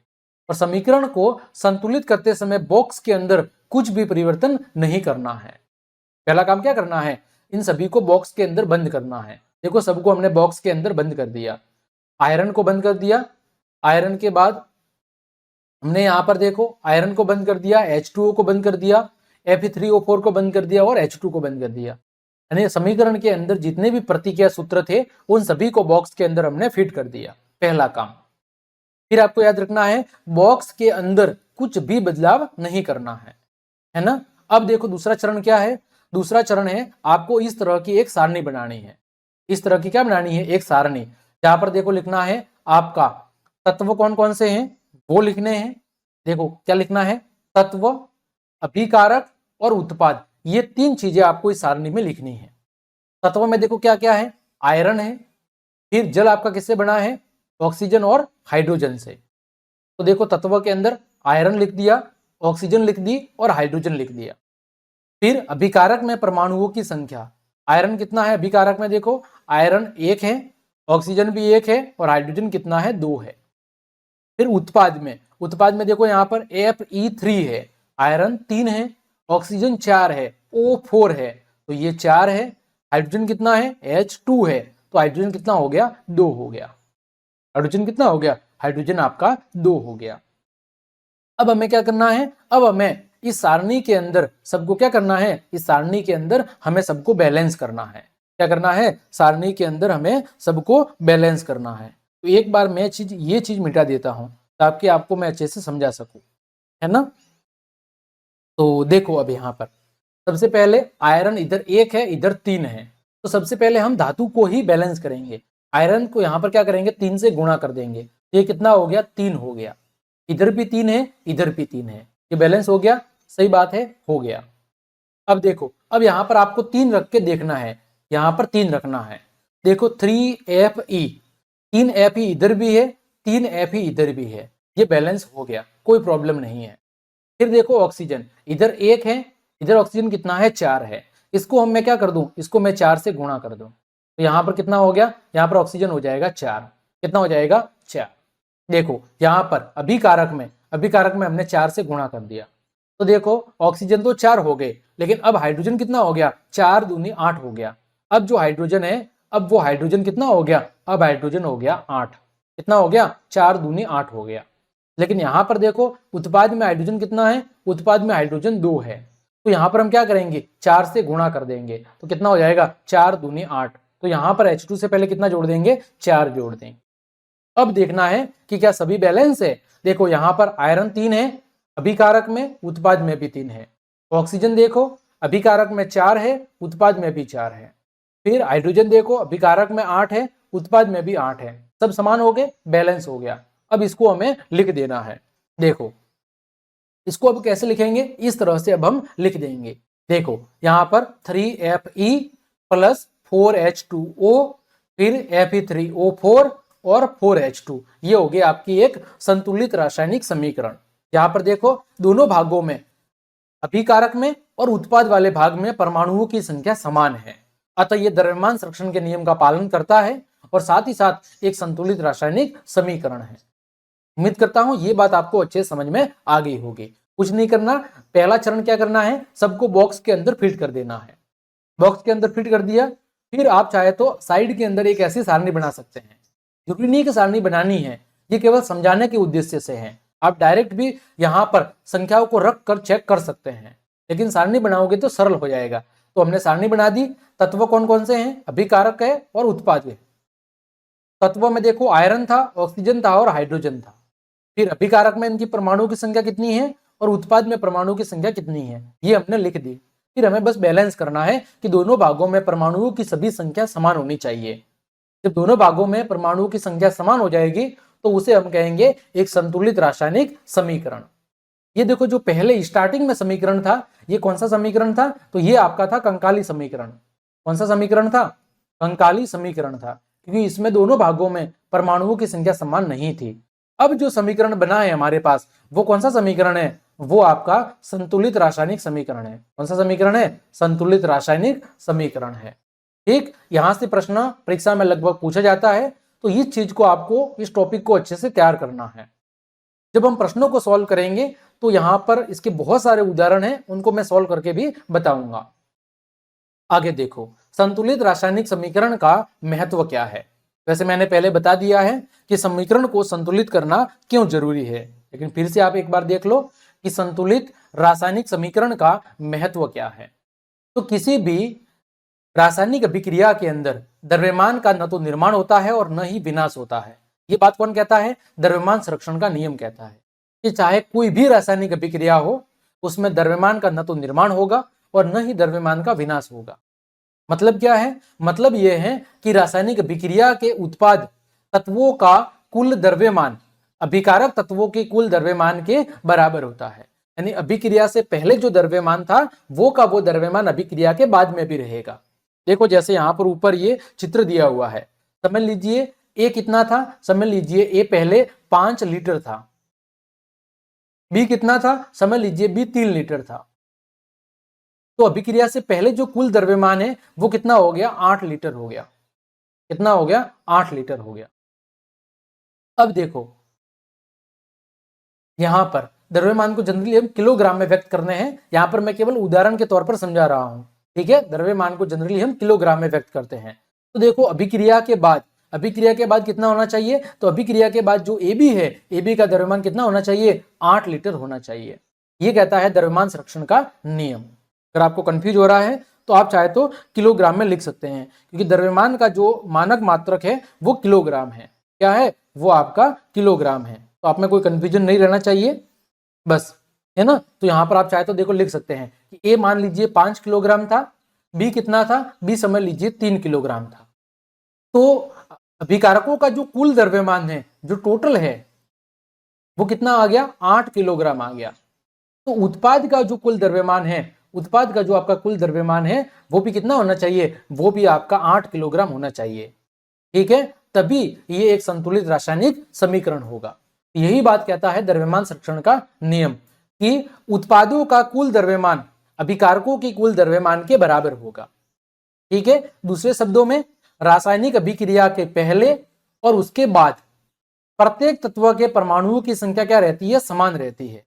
इसीलिए हमें कंकाली समीकरण को संतुलित करना आवश्यक होता है कि एक रासायनिक अभिक्रिया के पहले और रासायनिक अभिक्रिया के बाद परमाणुओं की संख्या सदैव और सदैव समान होनी चाहिए, ताकि अभिक्रिया से पहले का द्रव्यमान और अभिक्रिया के बाद का द्रव्यमान दोनों चीजें क्या हो, बराबर हो, और वो द्रव्यमान संरक्षण के नियम का पालन अच्छे से करें। तभी उसे हम क्या कहेंगे, एक संतुलित रासायनिक समीकरण कहेंगे, जो कि रासायनिक अभिक्रिया के लिए जरूरी है। आगे समझ में, आगे बढ़ते हैं। आगे अब हम बात कर रहे हैं रासायनिक अभिक्रियाओं के प्रकार के बारे में। इसके बारे में बात कर रहे हैं, रासायनिक अभिक्रियाओं के प्रकार के बारे में। देखो आपके इस चैप्टर के अंदर मुख्य रूप से आपकी कितनी रासायनिक अभिक्रिया दी हुई है, 5 प्रकार की रासायनिक अभिक्रिया दी हुई है। पहली अभिक्रिया है संयोजन, दूसरी है वियोजन या अपघटन, तीसरी है विस्थापन, चौथी है द्विविस्थापन, और पांचवी है उपचयन एवं अपचयन। कितनी अभिक्रिया है, 5 प्रकार की, संयोजन, वियोजन, विस्थापन, द्विविस्थापन, उपचयन और अपचयन। चलिए बारी बारी से हम एक एक अभिक्रिया को अच्छे से समझते हैं। देखो सबसे पहले बात कर रहे हैं रासायनिक अभिक्रियाओं के अंदर संयोजन अभिक्रिया की। इसकी बात कर रहे हैं, सबसे पहले बात कर रहे हैं संयोजन अभिक्रिया की। देखो कुछ भी नहीं रटना आपको, सिंपल सा केवल आपको शब्दों का मतलब समझना है, बिल्कुल कुछ भी नहीं रटना। बिल्कुल आपको अच्छे से मैं एक एक चीज याद करवा दूंगा, बस रटना कुछ नहीं है। देखो संयोजन, यहां पर समझो संयोजन का मतलब क्या होता है। देखो संयोजन का मतलब है, संयोजन का मतलब होता है जुड़ना। क्या होता है, संयोजन का मतलब होता है जुड़ना। क्या होता है, जुड़ना, यानी ऐड होना। इसी वजह से संयोजन अभिक्रिया का जो दूसरा नाम है वो है योगात्मक अभिक्रिया। कौन सी अभिक्रिया, योगात्मक अभिक्रिया, क्योंकि इसमें क्या हो रहा है, इसमें योग हो रहा है, जोड़ हो रही है। देखो जोड़ के अंदर क्या करते हैं आप, जोड़ते हैं जब चीजों को, जैसे मैंने जोड़ा 2 + 3 + 4, तो ये कितना हो गया, 9 हो गया। तो जोड़ के अंदर क्या हुआ, यहां पर कितनी थी, एक से अधिक संख्या थी, जब हमने जोड़ा तो कितनी संख्या आ गई, तो केवल और केवल एक संख्या आ गई। वही चीज होती है संयोजन में, कि 2 या 2 से अधिक अभिकारक होते हैं और वो मिलकर उत्पाद कितना बनाएंगे, उत्पाद केवल और केवल एक बनाएंगे। संयोजन का मतलब ही क्या है, जुड़ना, कि 2 या 2 से अधिक पदार्थ या अभिकारक जुड़कर मिलकर क्या बनाएंगे, केवल और एक उत्पाद बनाएंगे। अगर समझ में, बिल्कुल सरल है। संयोजन का मतलब है जुड़ना। जैसे A + B, A + B ये क्या है, अभिकारक है। क्या है, अभिकारक। कितने अभिकारक है, 2 अभिकारक है। इन दोनों के जुड़ने से क्या बना, एक उत्पाद बना C। ये कैसा है, ये एकल उत्पाद है। कैसा उत्पाद है, एकल उत्पाद है। ठीक इसी तरह यहां पर भी चित्र देखो, A और B, ये क्या है, A और B आपके अभिकारक है, क्योंकि इनके बीच में अभिक्रिया हो रही है। इन दोनों के बीच में अभिक्रिया हो रही है, तो अभिक्रिया के परिणाम स्वरूप नया क्या बना, AB बना। ये कैसा है, एकल पदार्थ है। अभिकारक कितने थे, 2 थे। उत्पाद कितना बना, 1 बड़ा। तो ये दोनों चीजें जुड़ गई, जुड़ने के बाद एक नई चीज बनी, वो क्या है, AB है, जो कि आपका उत्पाद है। बिल्कुल सरल है। संयोजन में क्या होगा, 2 या 2 से अधिक अभिकारक मिलकर या जुड़कर कितना उत्पाद बनाएंगे, एकल उत्पाद बनाएंगे। वो अभिक्रिया हो जाएगी संयोजन। उदाहरण की बात करते हैं, कोयले का दहन। कोयला क्या है, कोयले के अंदर कार्बन होता है। तो कार्बन को जब हम ऑक्सीजन की उपस्थिति के अंदर जलाएंगे तो देखो यहां पर कार्बन और ऑक्सीजन अभिकारक कितने हैं, 2 अभिकारक हैं। उत्पाद कितना बन रहा है, एकल उत्पाद बन रहा है CO2, कार्बन डाइऑक्साइड। तो यह संयोजन अभिक्रिया है। फिर जल का निर्माण, हाइड्रोजन गैस और ऑक्सीजन गैस, इनके मिलने से, हाइड्रोजन गैस और ऑक्सीजन गैस के मिलने से क्या बन रहा है, जल बन रहा है। तो यहां पर भी अभिकारक 2 है और उत्पाद कितना है, उत्पाद आपका एक सिंगल है। तो ये भी कौन सी अभिक्रिया होगी, संयोजन अभिक्रिया। फिर है आपका कैल्शियम ऑक्साइड बिना बुझा हुआ चूना। ये अभिक्रिया किसके साथ हो रही है, जल के साथ। तो क्या बन रहा है, कैल्शियम हाइड्रो ऑक्साइड, यानी बुझा हुआ चूना बन रहा है। तो यहां पर भी देखो अभिकारक कितने हैं, 2 है और उत्पाद कितना है, एकल है। उम्मीद करता हूं संयोजन अभिक्रिया आपको अच्छे से समझ में आ गई होगी। आपको केवल इतना याद रखना है, संयोजन का मतलब होता है जुड़ना, यानी 2 या 2 से अधिक चीजें मतलब यहां पर अभिकारक, वो जुड़कर क्या बनाएंगे, एकल उत्पाद बनाएंगे। आगे बढ़ते हैं, आगे बात करें उष्मा सेपी अभिक्रिया। कौन सी अभिक्रिया, उष्मा सेपी। यानी जब संयोजन अभिक्रिया होगी या वियोजन अभिक्रिया होगी, है ना, तो उस दौरान क्या होता है, उस दौरान कई बार, संयोजन में नहीं, वियोजन के अंदर, वियोजन अभिक्रियाओं के अंदर कभी कभार क्या होती है, या तो उष्मा बाहर निकलती है या उष्मा अंदर की तरफ अवशोषित होती है। हमने पढ़ा था कि रासायनिक अभिक्रियाओं में क्या परिवर्तन होता है, तापमान अथवा गैस के अंदर भी परिवर्तन होता है। तो देखो जब अभिक्रिया होगी तो या तो उष्मा बाहर निकलेगी या उष्मा अंदर आएगी। तो उष्मा बाहर जा रही है या अंदर आ रही है, इसके आधार पर अभिक्रिया के 2 प्रकार है, उष्मा सेपी और उष्मा शोषी। देखो बात करें उष्मा सेपी की, तो जिन अभिक्रियाओं में उत्पाद के निर्माण के साथ साथ ऊष्मा का भी उत्सर्जन होता है, क्योंकि सेपन का मतलब भी क्या होता है, सेपन का मतलब होता है बाहर निकालना। सेपन का मतलब क्या होता है, सेपन का मतलब होता है बाहर निकालना। तो ऊष्मा सेपी में क्या होगा, ऊष्मा सेपी के अंदर ऊष्मा बाहर निकलेगी। जैसे उदाहरण की बात करें, प्राकृतिक गैस का दहन। प्राकृतिक गैस का मतलब क्या है, मैथेन। मैथेन मतलब सूत्र क्या होगा, CH4। तो जब हम मैथेन को ऑक्सीजन की उपस्थिति के अंदर जलाएंगे तो क्या बनेगी, CO2 गैस बनेगा, जल बनेगा और आपकी ऊष्मा क्या होगी, ऊष्मा आपकी यहां पर बाहर निकलेगी। ठीक इसी तरह दूसरी अभिक्रिया है श्वसन अभिक्रिया। वेरी वेरी इंपॉर्टेंट, परीक्षा में कई बार पूछा गया है कि श्वसन कौन सी अभिक्रिया है। तो श्वसन आपकी एक ऊष्मा सेपी अभिक्रिया है। कौन सी अभिक्रिया है, ऊष्मा सेपी अभिक्रिया है। क्योंकि श्वसन की अभिक्रिया में होता क्या है, श्वसन की अभिक्रिया में ग्लूकोज का विखंडन होता है। क्या होता है, ग्लूकोज। ग्लूकोज का सूत्र है C6H12O6। ग्लूकोज का क्या होगा, ग्लूकोज का विखंडन होगा। तो ग्लूकोज के विखंडन से जो ऊष्मा है वो बाहर निकलेगी। वही बात यहां पर लिखी हुई है कि देखो ग्लूकोज की अभिक्रिया किसके साथ हो रही है, ऑक्सीजन के साथ। ग्लूकोज का क्या हो रहा है, ऑक्सीकरण हो रहा है। तो ग्लूकोज की जब अभिक्रिया ऑक्सीजन के साथ होगी तो क्या बनेगा, यहां पर CO2 बनेगी, जल बनेगा और ऊष्मा आपकी क्या होगी, ऊष्मा आपकी बाहर निकलेगी। और इस वजह से ही ग्लूकोज के विखंडन से जब ऊष्मा का उत्सर्जन होगा तो अभिक्रिया कौन सी होगी, ऊष्मा सेपी अभिक्रिया होगी। देखो यहां पर चित्र के माध्यम से भी समझाया है, ऊष्मा शोषी और ऊष्मा सेपी। जितनी भी आपकी दहन वाली अभिक्रिया है, जब हम किसी चीज का दहन करेंगे, उसको जलाएंगे, तो वहां पर ऊष्मा क्या होगी, बाहर निकलेगी। जैसा कि चित्र में दिख रहा है, देखो यहां पर ऊष्मा क्या हो रही है, जैसे यहां पर ये कोयला है, कोयले को हमने जला दिया, तो कोयले को जलाएंगे तो क्या होगा, प्रकाश ऊर्जा होगी और आपकी जो ऊष्मा है वो क्या होगी, बाहर निकलेगी। वही बात करें ऊष्मा शोषी अभिक्रिया की, जैसे ये आपका बर्फ है, जब बर्फ ऊष्मा को ग्रहण करेगा, ऊष्मा को अवशोषित करेगा, तो बर्फ किसमें बदलेगा, बर्फ बदल जाएगा पानी के अंदर। इसमें बदलेगा, बर्फ बदल जाएगा पानी के अंदर। तो आपको केवल शब्दों को पकड़ना है, ऊष्मा सेपी, सेपन मतलब बाहर निकलना, तो इस अभिक्रिया में उत्पाद का जब निर्माण होगा तो ऊष्मा बाहर निकलेगी, ऊष्मा शोषी। इसमें जब उत्पाद का निर्माण होगा तो ऊष्मा अंदर की तरफ अवशोषित होगी, अंदर की तरफ ग्रहण की जाएगी। आगे बात करते हैं यहां पर वियोजन अभिक्रिया की, इसकी बात करते हैं आगे। यहां पर हम बात करते हैं, वो बात कर रहे हैं वियोजन अभिक्रिया की। अब देखो, मैंने अभी आप कहोगे कि सर आपने उष्मा शोषी क्यों नहीं पढ़ा, उष्मा सेपी तो पढ़ा दिया, उष्मा शोषी क्यों नहीं पढ़ाया? तो उष्मा शोषी इसलिए मैंने नहीं पढ़ाया क्योंकि जितनी भी वियोजन अभिक्रिया है वो सब उष्मा शोषी अभिक्रिया ही होती है, क्योंकि वियोजन अभिक्रियाओं में उष्मा अंदर की तरफ ग्रहण की जाती है ना। तो देखो, वियोजन का मतलब अभी मैंने बताया था, वियोजन का मतलब होता है टूटना। क्या होता है? वियोजन का मतलब होता है टूटना। और इसी अभिक्रिया का दूसरा नाम है, वो है अपघटन अभिक्रिया। कौन सी अभिक्रिया? अपघटन अभिक्रिया। तो वियोजन का मतलब है टूटना। टूटना का मतलब यहां पर टूटने के अंदर क्या होगा कि अभिकारक एक होगा और उत्पाद क्या होंगे? एक से ज्यादा होंगे। इस अभिक्रिया में देखो, एकल अभिकारक टूटकर दो या उससे अधिक क्या बनाता है? उत्पाद बनाता है। इस अभिक्रिया में अभिकारक अकेला होगा और उत्पाद एक से ज्यादा होगा।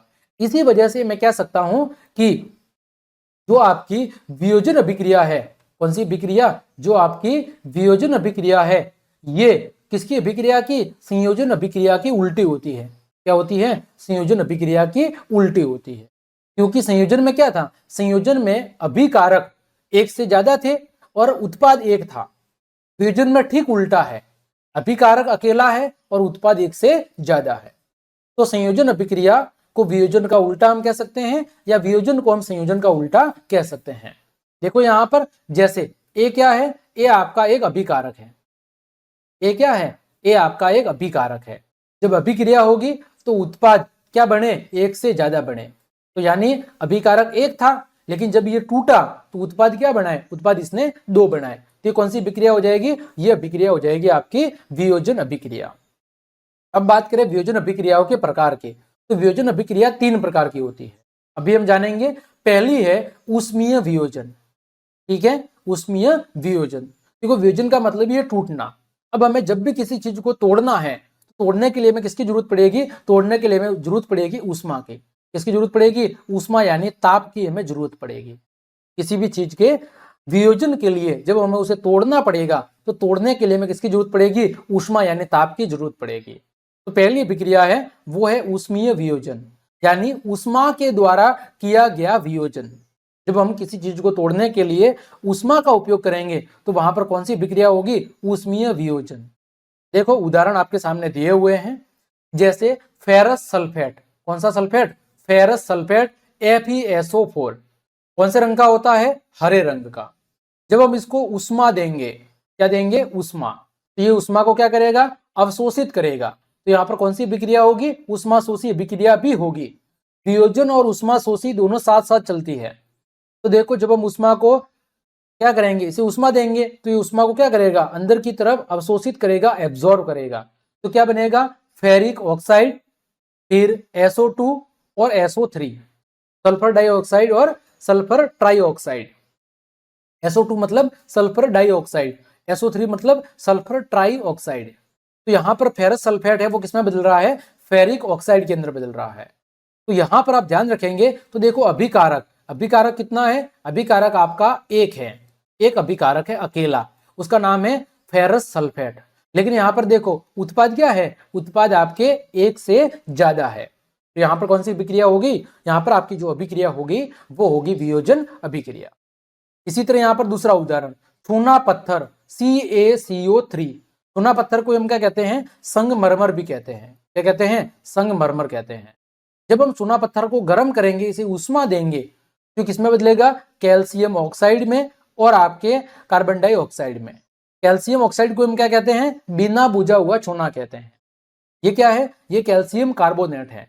कैल्शियम कार्बोनेट यानी चूना पत्थर, इसको गर्म करेंगे, किसमें बदलेगा? कैल्शियम ऑक्साइड में, यानी कि बिना बुझे हुए चूने में, और CO2 के अंदर। तो यहाँ पर क्या हो रहा है? उष्मा का अंदर की तरफ अवशोषण हो रहा है। तो ये एक तो उष्मा शोषी अभिक्रिया है, साथ ही साथ अभिकारक एक है और उत्पाद एक से ज्यादा है। तो कौन सी अभिक्रिया होगी? वियोजन अभिक्रिया होगी। फिर दूसरा तरीका, यहाँ पर ये चित्र मैंने समझा ही दिया है, कोई ज्यादा समझाने की जरूरत नहीं है। आगे देखो, अगला है वो है विद्युत वियोजन। यानी जब हम वियोजन के लिए किसका उपयोग करेंगे, वियोजन के लिए जब हम विद्युत धारा का उपयोग करेंगे तो उस प्रकार की वियोजन अभिक्रिया को हम क्या कहेंगे, विद्युत वियोजन अभिक्रिया। जब हम किसी चीज के वियोजन के लिए, उसको तोड़ने के लिए किसका उपयोग करेंगे, विद्युत धारा का उपयोग करेंगे तो उसे हम कहेंगे विद्युत वियोजन। तो विद्युत धारा प्रवाहित करके होने वाला जो वियोजन है उसे कहेंगे विद्युत वियोजन। विद्युत धारा को प्रवाहित करके होने वाला जो वियोजन है उसे कहेंगे हम विद्युत वियोजन। जैसे यहां पर देखो जल है, जब जलीय विलयन के अंदर या जल के अंदर जब हमने विद्युत धारा को प्रवाहित किया तो जल है वो किसमें टूट गया, हाइड्रोजन गैस में और ऑक्सीजन गैस के अंदर टूट गया। तो यहां पर देखो अभिकारक कितना है, यहां पर अभिकारक अकेला है, एकल अभिकारक है। और उत्पाद कितने हैं, उत्पाद यहां पर 2 उत्पाद हैं। तो एक अभिकारक टूटकर कितने उत्पाद बना रहा है, 2 उत्पाद। तो ये वियोजन अभिक्रिया है, लेकिन यहां पर वियोजन के लिए हम विद्युत धारा का उपयोग कर रहे हैं, तो ये कौन सी अभिक्रिया हो जाएगी, विद्युत वियोजन अभिक्रिया। आपको चित्र भी अच्छे से याद होना चाहिए, परीक्षा में ये चित्र पूछा जाता है। यहां पर देखो हमने क्या लिया है, सबसे पहले बीकर के अंदर हमने पानी ले लिया है। पानी के बाद यहां पर एनोड और कैथोड, इसका निर्माण किया है, एनोड और कैथोड का हमने निर्माण किया है। ठीक है, एनोड और कैथोड किससे बने हैं, ये दोनों बने हुए हैं ग्रेफाइट की छड़ से। फिर इन दोनों को हमने किससे जोड़ा है, एक स्विच के माध्यम से एक 6 वोल्ट की बैटरी से जोड़ा है। किससे जोड़ा है, एक 6 वोल्ट की बैटरी से जोड़ा है, क्योंकि करंट के लिए बैटरी चाहिए। फिर यहां पर देखो, यहां पर जब फिर आप इस स्विच को ऑन करेंगे, जब स्विच को ऑन करेंगे तो इस बीकर के अंदर क्या होगा, इस बीकर के अंदर जो आपने एनोड और कैथोड बनाए हैं यहां पर विद्युत धारा प्रवाहित होगी। और जब विद्युत धारा प्रवाहित होगी तो आपके कहां पर, आपके एनोड के ऊपर ऑक्सीजन गैस और कैथोड के ऊपर आपकी हाइड्रोजन गैस क्या होगी, मुक्त होगी। जब हम बीकर के अंदर भरे हुए पानी के अंदर विद्युत धारा प्रवाहित करेंगे तो होगा क्या कि आपके एनोड के ऊपर, कहां पर, एनोड के ऊपर ऑक्सीजन गैस आपकी उत्सर्जित होगी और आपकी कैथोड के ऊपर कौन सी गैस उत्सर्जित होगी, तो वो आपकी हाइड्रोजन गैस किसके ऊपर, कैथोड के ऊपर उत्सर्जित होगी। तो ये था आपका जल का विद्युत वियोजन। क्या था, जल का विद्युत अपघटन या जल का विद्युत वियोजन। आगे बढ़े हम, तीसरा जो वियोजन है वो है प्रकाशीय वियोजन। जब हम वियोजन के लिए यानी पदार्थ को तोड़ने के लिए प्रकाश ऊर्जा का उपयोग करते हैं तो उस प्रकार की अभिक्रिया को कहेंगे प्रकाशीय वियोजन। जब हम वियोजन के लिए प्रकाश ऊर्जा का उपयोग करेंगे तो उस अभिक्रिया को क्या कहेंगे हम, वियोजन अभिक्रिया। तो सूर्य के प्रकाश की उपस्थिति में होने वाला जो वियोजन है उसे कहेंगे प्रकाशीय वियोजन। जैसे सिल्वर क्लोराइड, ये क्या है, AgCl क्या है, सिल्वर क्लोराइड। सिल्वर क्लोराइड, जब सिल्वर क्लोराइड को सूर्य के प्रकाश के अंदर हम रखेंगे तो ये किसमें वियोजित होगा, सिल्वर में और क्लोरीन गैस के अंदर वियोजित हो जाएगा। इसी तरह दूसरा है सिल्वर ब्रोमाइड। जब सिल्वर ब्रोमाइड को हम सूर्य के प्रकाश की उपस्थिति में रखेंगे तो ये सिल्वर और ब्रोमीन के अंदर क्या हो जाएगा, वियोजित हो जाएगा। और इन दोनों ही अभिक्रिया का उपयोग श्याम सफेद फोटोग्राफी, जो पहले के समय होती थी ब्लैक एंड व्हाइट फोटोग्राफी, जिसमें एक प्लास्टिक की सीट होती थी उस पर फोटो छपते थे, आपने सबने सुना होगा ब्लैक एंड व्हाइट फोटोग्राफी, जो पहले रील वाले कैमरे आते थे उसके अंदर इसी अभिक्रिया का उपयोग किया जाता था। तो ये कई बार परीक्षा में पूछा गया है कि श्याम श्वेत फोटोग्राफी के अंदर किसका उपयोग किया जाता है, तो प्रकाशीय वियोजन अभिक्रिया का उपयोग किया जाता है। कि जब सिल्वर क्लोराइड अथवा सिल्वर ब्रोमाइड को सूर्य के प्रकाश की उपस्थिति में गर्म किया जाता है तो सिल्वर क्लोराइड वो आपका सिल्वर और क्लोरीन में वियोजित हो जाता है और सिल्वर ब्रोमाइड सिल्वर और ब्रोमीन के अंदर वियोजित हो जाता है। ठीक, फिर यहां पर मैंने लिखा है उष्मा शोषी अभिक्रिया। यहां पर मैंने एक बार फिर से समझा दिया है कि जिन अभिक्रियाओं में अभिकारकों को तोड़ने के लिए उष्मा की, प्रकाश की या विद्युत ऊर्जा की जरूरत पड़ती है वो सारी की सारी अभिक्रिया कौन सी होती है, उष्मा शोषी अभिक्रिया होती है। क्योंकि इसमें उष्मा का क्या हो रहा है, अवशोषण हो रहा है। और उष्मा सेपी में क्या हो रहा था, उष्मा का सेपन यानी उष्मा का उत्सर्जन हो रहा था, उष्मा बाहर निकल रही थी। तो यहां पर अभी तक हमने 3 अभिक्रिया पढ़ी, संयोजन, वियोजन ऊष्माक्षेपी और ऊष्मा शोषी, ये 3 प्रकार हमने जान लिए। उम्मीद करता हूं तीनों प्रकार आपको अच्छे समझ में आ गए होंगे। आगे बढ़ते हैं, वो है विस्थापन अभिक्रिया। कौन सी अभिक्रिया? विस्थापन अभिक्रिया। देखो यहां पर विस्थापन अभिक्रिया, विस्थापन का मतलब क्या होता है? विस्थापन का मतलब होता है एक जगह को छोड़कर दूसरी जगह जाना। विस्थापन का मतलब क्या होता है? एक जगह को छोड़कर दूसरी जगह जाना। जैसे सीधी सी बात है, जैसे आपने अखबारों के अंदर बहुत सारी चीजें देखी होगी। ये जैसे एक खेत था, ये किसका खेत था? ये समझ लीजिए रामू का खेत था। किसका खेत था? रामू का खेत था। इसके ही पास में कौन रहता था? इसके पास में ही एक पहलवान रहता था जिसका नाम था श्यामू। ठीक है, ये समझ लीजिए एक किसान था और ये क्या है? एक पहलवान है। एक दिन क्या हुआ? दोनों के बीच में लड़ाई हो गई। क्या हो गई? दोनों के बीच में लड़ाई हो गई।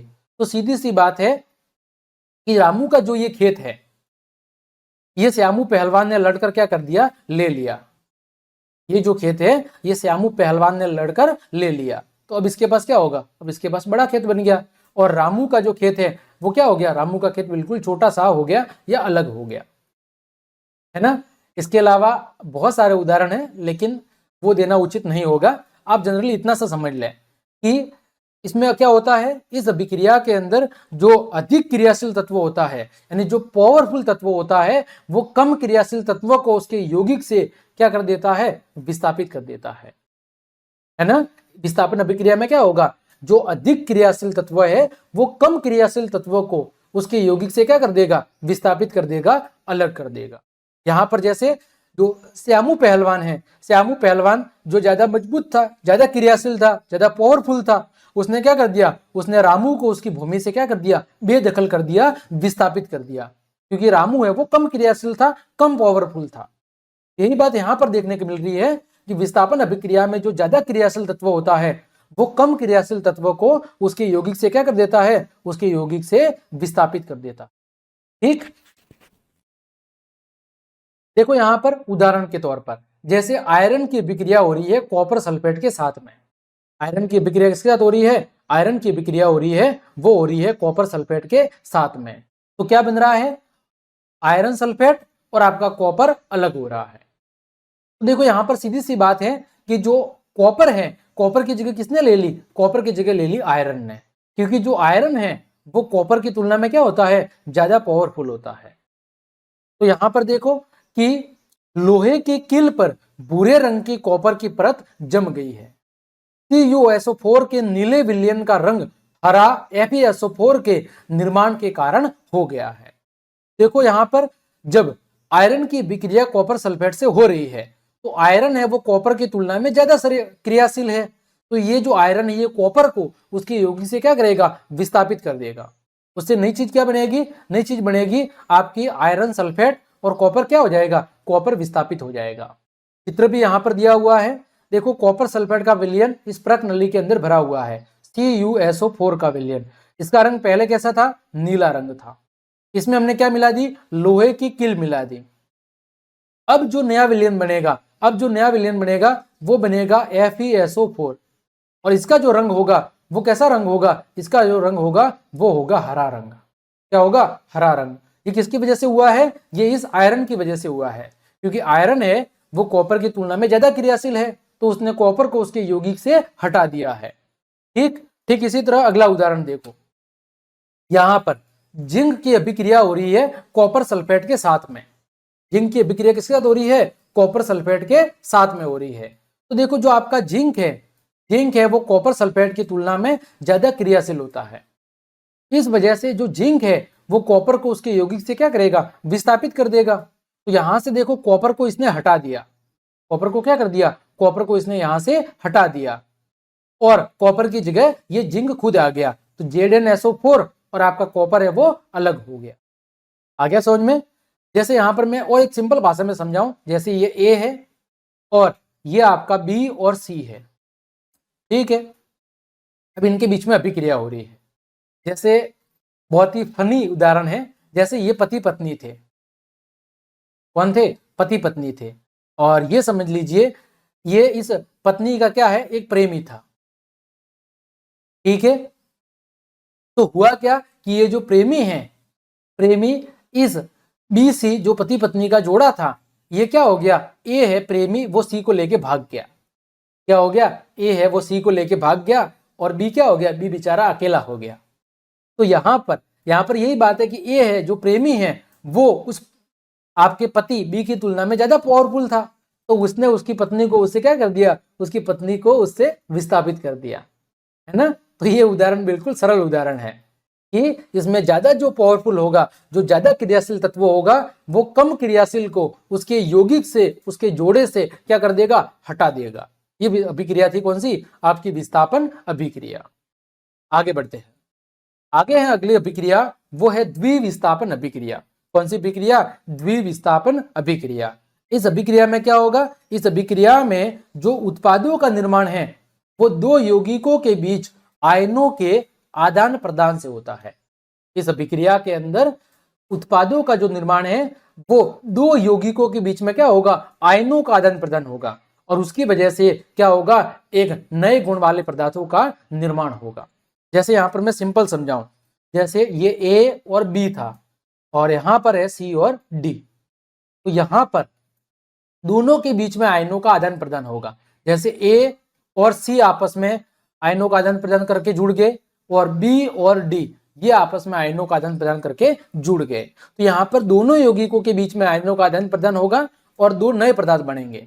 जैसे यहाँ पर देखो सोडियम सल्फेट Na2SO2, ये क्या है, सोडियम सल्फेट है। इसकी विक्रिया हो रही है BaCl2 के साथ, यानी बेरियम सल्फेट के साथ। इसके साथ हो रही है बेरियम सल्फेट के साथ, सॉरी बेरियम क्लोराइड के साथ। तो क्या बन रहा है, बेरियम सल्फेट BaSO4 और आपका सोडियम क्लोराइड बन रहा है। तो यहां पर क्या हो रहा है, यहां पर दोनों विक्रियाओं के बीच में आयनों का आदान प्रदान हो रहा है। जैसे Na2 ये प्लस है और SO2 ये माइनस है, इसी तरह Ba प्लस है और Cl2 माइनस है। तो देखो प्लस वाला किससे जुड़ेगा, माइनस से, तो देखो Na किससे जुड़ गया, Cl से, तो यहाँ पर क्या बन गया, NaCl बन गया। यहाँ पर ये माइनस वाला किससे जुड़ेगा, इस प्लस वाले से, तो BaSO2 है ना, ये यहाँ पर Ba है, ये यहाँ पर Na2SO2 नहीं है, ये SO4 है। तो यहाँ पर Ba जो बेरियम था वो किसके साथ जुड़ गया, सल्फेट के साथ, तो क्या बन गया, बेरियम सल्फेट बन गया। तो यहाँ पर दोनों यौगिकों के बीच में क्या हो रहा है, आयनों का आदान प्रदान हो रहा है। साथ ही साथ बेरियम सल्फेट BaSO4 के सफेद अविलेय अवक्षेप का निर्माण भी होता है, तो इस वजह से इस अभिक्रिया को अवक्षेपण अभिक्रिया भी हम कहते हैं। देखो अवक्षेप का मतलब क्या होता है, यहां पर अवक्षेप एक शब्द लिखा हुआ है, अवक्षेप का मतलब होता है अघुलनशील ठोस पदार्थ। क्या होता है, अघुलनशील श्वेत रंग का ठोस पदार्थ, ठीक है, अघुलनशील श्वेत रंग का ठोस पदार्थ, ये क्या होता है, उसे कहते हैं अवक्षेप, जो रासायनिक अभिक्रिया के अंदर क्या होता है, रासायनिक अभिक्रिया के अंदर उस पात्र की तली के अंदर जमा हो जाता है। तो इस अभिक्रिया में, द्विविस्थापन अभिक्रिया के अंदर क्या होता है, अवक्षेप का निर्माण भी होता है, इस वजह से इस अभिक्रिया को अवक्षेपण अभिक्रिया भी हम कह सकते हैं। जैसे द्विविस्थापन अभिक्रिया के लिए सामान्य सूत्र की बात करें तो देखो यहां पर सामान्य सूत्र दिया हुआ है AB + CD। तो यहां पर देखो A है वो किसके साथ जुड़ गया, A है वो C के साथ जुड़ गया, और जो B है वो किसके साथ जुड़ गया, C के साथ। तो दोनों यौगिकों के बीच में क्या हो गया, आयनों का आदान प्रदान हो गया, और क्या बना, नया उत्पाद बना है। यहाँ पर उदाहरण बहुत सारे दिए हुए हैं। जैसे पहला उदाहरण यही है, सोडियम सल्फेट की अभिक्रिया बेरियम क्लोराइड के साथ हो रही है, तो बेरियम सल्फेट और सोडियम क्लोराइड बन रहा है। फिर सोडियम हाइड्रोक्साइड की अभिक्रिया सल्फ्यूरिक अम्ल के साथ हो रही है, तो सोडियम सल्फेट और जल बन रहा है ना। सोडियम हाइड्रोक्साइड की अभिक्रिया किसके साथ हो रही है, आपके सल्फ्यूरिक अम्ल के साथ, तो क्या बन रहा है, सोडियम सल्फेट और आपका जल बन रहा है। फिर सोडियम क्लोराइड की अभिक्रिया सिल्वर नाइट्रेट के साथ हो रही है, तो सिल्वर क्लोराइड और आपका सोडियम नाइट्रेट बन रहा है।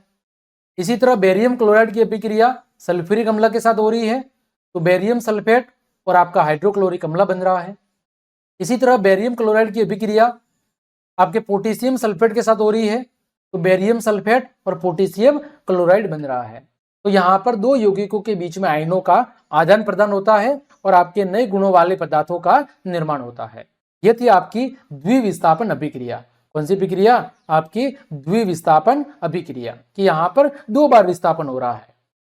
आगे बढ़ते हैं, आगे बात करते हैं उपचयन और अपचयन अभिक्रिया के। किसकी बात करते हैं? उपचयन और अपचयन अभिक्रिया के। देखो, सबसे पहले बात करते हैं उपचयन की कि उपचयन के अंदर क्या होता है।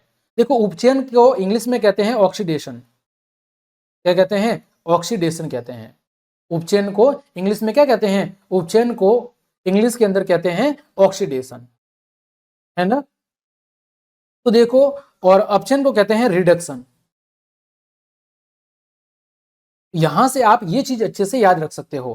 क्या चीज याद रख सकते हो? कि उपचयन मतलब ऑक्सीडेशन, ऑक्सीडेशन मतलब इसमें ऑक्सीजन का योग होगा, ऑक्सीजन की वृद्धि होगी। इसमें क्या होगा? इस पदार्थ उपचयन में क्या होगा? जब किसी पदार्थ में ऑक्सीजन की वृद्धि होती है और हाइड्रोजन का ह्रास, ह्रास मतलब कमी, तो वहां पर कौन सी अभिक्रिया होती है? उपचयन अभिक्रिया होती है। तो बिल्कुल आपको रटना नहीं है। उपचयन मतलब ऑक्सीडेशन, इंग्लिश में क्या कहेंगे? ऑक्सीडेशन। ऑक्सीडेशन मतलब ऑक्सीजन का योग होगा और हाइड्रोजन की कमी होगी। फिर है रिडक्शन। रिडक्शन का मतलब होता है जनरली कमी, यानी इसमें ऑक्सीजन की कमी होगी और हाइड्रोजन की वृद्धि होगी। आगे समझ में? कुछ नहीं रटना। उपचयन मतलब ऑक्सीडेशन, ऑक्सीडेशन यानी कि ऑक्सीजन की वृद्धि और हाइड्रोजन की कमी। इसके अलावा और याद रख सकते हैं, देखो ऊ है वो किससे मिलता जुलता है? ये ऑक्सीजन से मिलता जुलता है। किससे मिलता जुलता है? ऑक्सीजन से। तो ऐसे भी आप याद रख सकते हैं कि उपचयन में क्या होगा? ऑक्सीजन में वृद्धि होगी। तो यहां पर देखो उदाहरण, कार्बन की अभिक्रिया ऑक्सीजन के साथ, तो कार्बन के साथ ऑक्सीजन का योग हो रहा है, तो क्या बन रहा है? Carbon dioxide. ये कौन सी अभिक्रिया है? ये उपचयन अभिक्रिया भी है, क्योंकि ऑक्सीजन की वृद्धि हो रही है। पहले कार्बन अकेला था, अब ऑक्सीजन जुड़ गया, तो क्या बन गया? Carbon dioxide. तो ये उपचयन अभिक्रिया है। साथ ही साथ कौन सी अभिक्रिया है? संयोजन, क्योंकि यहाँ पर पहले 2 अभिकारक थे, अब अकेला उत्पाद है, तो 2 या 2 से अधिक अभिकारक मिलकर एकल उत्पाद भी बना रहे हैं। तो ये उपचयन अभिक्रिया भी है और संयोजन अभिक्रिया भी है। इसी तरह यहाँ पर देखो, कॉपर की अभिक्रिया ऑक्सीजन के साथ हो रही है, तो क्या बन रहा है? कॉपर ऑक्साइड बन रहा है। तो यहाँ पर भी कॉपर के साथ ऑक्सीजन का योग हो रहा है, तो ये भी उपचयन अभिक्रिया है। साथ ही साथ कौन सी अभिक्रिया है? संयोजन, क्योंकि 2 अभिकारक मिलकर क्या बना रहे हैं? एकल उत्पाद बना रहे हैं। इसी तरह आगे देखो, यहाँ पर कॉपर ऑक्साइड की अभिक्रिया हो रही है हाइड्रोजन के साथ में, तो क्या बन रहा है? कॉपर और जल बन रहा है। क्या बन रहा है? कॉपर और जल बन रहा है। तो यहां पर आप ध्यान से देखोगे तो देखो, कॉपर ऑक्साइड के साथ पहले ऑक्सीजन जुड़ी हुई थी, अब ऑक्सीजन जुड़ी हुई नहीं है, यानी कॉपर ऑक्साइड से क्या बना? कॉपर बना। कॉपर ऑक्साइड से क्या बना? कॉपर ऑक्साइड से कॉपर बना। तो ये जो कॉपर ऑक्साइड से कॉपर बना है, ये क्या हुआ? अपचयन हुआ, क्योंकि ऑक्सीजन के अंदर कमी हो गई। लेकिन हाइड्रोजन के अंदर ऑक्सीजन का योग हो गया, तो यहां पर हाइड्रोजन के साथ ऑक्सीजन जुड़ गई, यानी यहां पर क्या हुआ? यहां पर उपचयन हुआ। तो यहां पर हमने क्या देखा कि कॉपर ऑक्साइड का तो अपचयन हुआ है और हाइड्रोजन का क्या हुआ है? हाइड्रोजन का उपचयन हुआ है। आगे समझ में? तो ये था उपचयन। अब बात करते हैं इसकी अपचयन की। तो अपचयन में इसका उल्टा होगा, अपचयन यानी रिडक्शन। क्या होगा? रिडक्शन। रिडक्शन का मतलब होता है कमी, यानी इसमें ऑक्सीजन की कमी होगी और हाइड्रोजन की क्या होगी? हाइड्रोजन की वृद्धि होगी। अपचयन अभिक्रिया में क्या होगा? ऑक्सीजन की कमी और हाइड्रोजन की वृद्धि हो जाएगी। अभी उदाहरण हमने देख लिया, कॉपर ऑक्साइड की अभिक्रिया हाइड्रोजन के साथ हो रही है, तो कॉपर ऑक्साइड किसमें बदल रहा है? कॉपर में। तो पहले इसके साथ ऑक्सीजन जुड़ी हुई थी, अब ऑक्सीजन हट रही है, तो कॉपर ऑक्साइड का क्या हो रहा है? कॉपर ऑक्साइड का हो रहा है अपचयन। इसका कॉपर ऑक्साइड का हो रहा है अपचयन। लेकिन हाइड्रोजन पहले देखो अकेला था, अब ऑक्सीजन क्या हो रही है? जुड़ रही है, क्या बन रहा है? जल। तो हाइड्रोजन का क्या हो रहा है? हाइड्रोजन का हो रहा है उपचयन। क्या हो रहा है? उपचयन हो रहा है। देखो यहां पर वही लिखा हुआ है कि कॉपर ऑक्साइड कॉपर में अपचयित हो रहा है और हाइड्रोजन है उसका उपचयन होकर क्या बन रहा है? जल बन रहा है। तो इस अभिक्रिया में उपचयन अभिक्रिया भी हो रही है और अपचयन अभिक्रिया भी हो रही है। तो ऐसी अभिक्रिया जिसमें उपचयन और अपचयन दोनों अभिक्रिया एक साथ में होती है, तो उसे बोलते हैं रेडॉक्स अभिक्रिया। कौन सी अभिक्रिया बोलते हैं? रेडॉक्स अभिक्रिया बोलते हैं। ये अच्छे से याद रखना है। कि एक ऐसी अभिक्रिया जिसमें उपचयन और अपचयन दोनों अभिक्रिया एक साथ होती है उसे कहते हैं हम, आपकी कौन सी अभिक्रिया, रेडॉक्स अभिक्रिया। कौन सी अभिक्रिया कहेंगे, उसे हम कहेंगे रेडॉक्स अभिक्रिया। ठीक, आगे देखो मैंने चित्र के जरिए और समझा रखा है कि रेडॉक्स रिएक्शन क्या होती है। तो रेडॉक्स रिएक्शन में देखो यहां पर ए का क्या हो रहा है, ए का हो रहा है ऑक्सीडेशन यानी कि उपचयन। तो उपचयन में क्या होगा, उपचयन के अंदर ऑक्सीजन की वृद्धि होगी और इलेक्ट्रॉन्स की कमी होगी। लिखा हुआ है लॉस ऑफ इलेक्ट्रॉन्स, यानी इलेक्ट्रॉन की क्या होगी, इलेक्ट्रॉन की कमी होगी। और इंक्रीज इन ऑक्सीडेशन नंबर, ऑक्सीकरण संख्या में वृद्धि होगी, यानी ऑक्सीकरण में क्या होगी, ऑक्सीकरण के अंदर वृद्धि होगी। ठीक, फिर बात आती है रिडक्शन की। रिडक्शन मतलब अपचयन। अपचयन में क्या होगा, गेन ऑफ इलेक्ट्रॉन्स, यानी इलेक्ट्रॉन्स में वृद्धि होगी। इलेक्ट्रॉन्स में क्या होगी, वृद्धि होगी। और ऑक्सीकरण में क्या होगी, ऑक्सीजन के अंदर कमी होगी। ठीक, ये होगी आपकी रेडॉक्स अभिक्रिया। तो ऐसी अभिक्रिया जिसमें उपचयन और अपचयन दोनों अभिक्रिया एक साथ संपादित होती है, तो प्यारे विद्यार्थियों उसे हम कहते हैं रेडॉक्स रिएक्शन। आगे बढ़े, आगे हम बात कर रहे हैं दैनिक जीवन में उपचयन अभिक्रियाओं का प्रभाव। उपचयन अभिक्रिया का मतलब है कि जब किसी पदार्थ में ऑक्सीजन में क्या होती है, वृद्धि होती है, यानी ऑक्सीजन उसमें जुड़ती है, तो उसमें क्या प्रभाव देखने को मिलता है। जब किसी पदार्थ के अंदर ऑक्सीजन में वृद्धि होती है या उसके अंदर ऑक्सीजन जुड़ती है तो हमें क्या प्रभाव देखने को मिलता है, वो अब हम आगे जानेंगे। तो देखें, सबसे पहले बात करते हैं संचारण की। तो जब कोई धातु ऑक्सीजन, आर्द्रता, अम्ल आदि के संपर्क में आती है तो जिससे धातु की जो ऊपरी परत है वो कमजोर एवं संचारित हो जाती है। जब कोई धातु ऑक्सीजन के संपर्क में, आर्द्रता या अम्ल के संपर्क में आती है तो धातु की जो ऊपरी परत है वो क्या हो जाती है, कमजोर हो जाती है एवं संचारित हो जाती है, मतलब धीरे धीरे वो नष्ट होना शुरू हो जाती है। जैसे उदाहरण की बात करूं, लोहे की वस्तुओं पर जंग लगना, चांदी के ऊपर काली परत का जमना और तांबे के ऊपर हरी परत का चढ़ना, ये सब किसके उदाहरण हैं, ये सब आपके संचारण के उदाहरण हैं। किसके उदाहरण हैं, संचारण के उदाहरण हैं। देखो चित्र यहां पर अलग अलग चित्र दिए हुए हैं। पहला चित्र है, देखो लोहे पर जंग लगना। इस पर जंग लगना, लोहे के ऊपर जंग लगना, यह आपका पहला चित्र है। तो देखो जब लोहे के ऊपर जंग लगता है तो धीरे धीरे लोहे की जो ऊपरी परत है वो कमजोर हो जाती है और वो धीरे धीरे जो लोहा है वो क्या होना शुरू हो जाता है, नष्ट होना शुरू हो जाता है। इसी तरह देखो यहाँ पर दूसरा उदाहरण है, वो है चांदी का, कि जब आप चांदी के आभूषण खरीद कर लाते हो तो वो बिल्कुल चमकते हैं, लेकिन कुछ समय के बाद वो धीरे धीरे काले पड़ना शुरू हो जाते हैं। क्योंकि चांदी की जो वस्तुएं हैं जब वो ऑक्सीजन या नमी के संपर्क में आती है तो क्या होती है, संचारित होती है। इसी तरह तीसरा उदाहरण है यहाँ पर कॉपर का।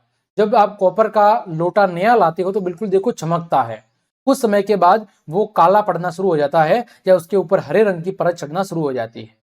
तो ये तीनों ही उदाहरण है वो किसके हैं, संचारण के उदाहरण हैं।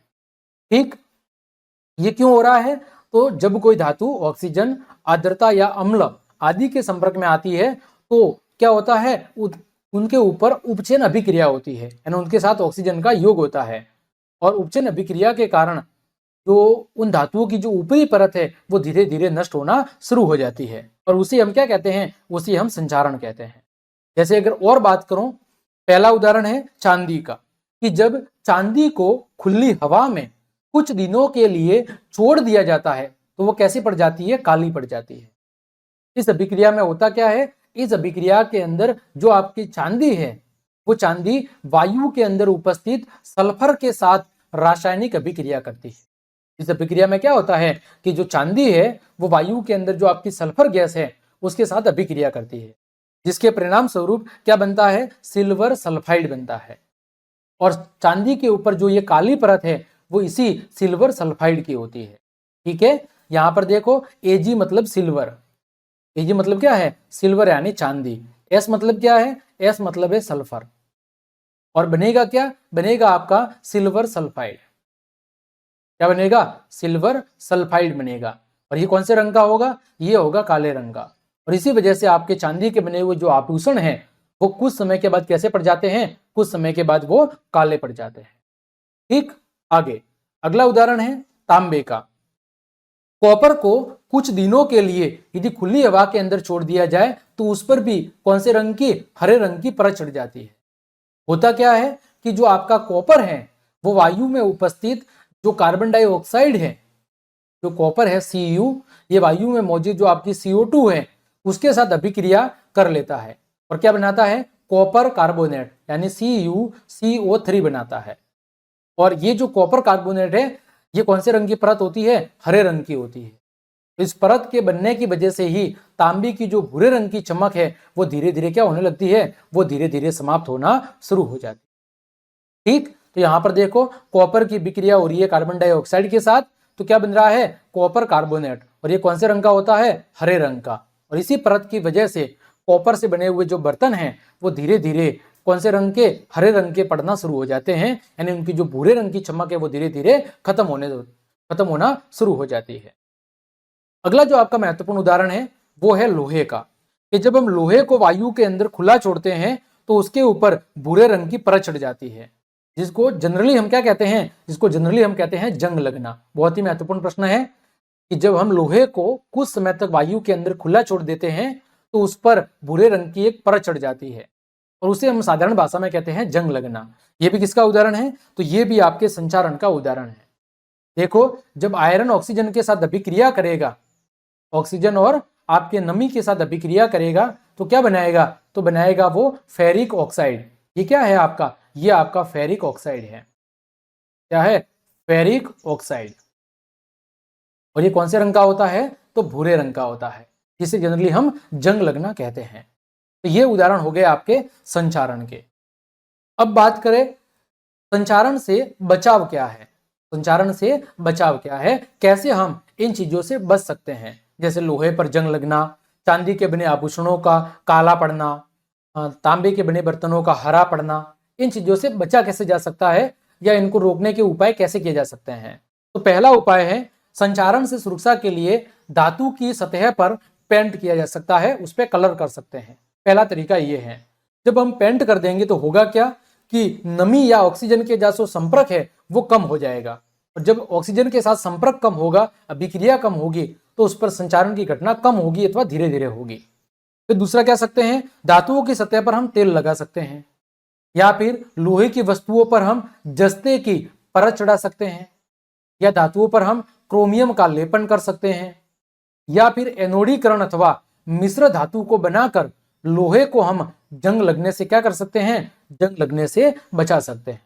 ये तरीके हैं जिनकी वजह से हम धातुओं को संचारण से क्या कर सकते हैं, बचा सकते हैं। इसके अलावा यसद लेपन, विद्युत लेपन और पेंट करके संचारण से धातुओं को बचाया जा सकता है। ये अलग अलग तरीके हैं। अभी हम जानेंगे कि यसद लेपन क्या होता है। देखो चित्र यहाँ पर, ये जो पहला चित्र है ये आपके किसका है, ये आपका जो चित्र है ये इस पर क्रोमियम का लेप किया गया है। किसका लेप किया गया है, क्रोमियम का लेप।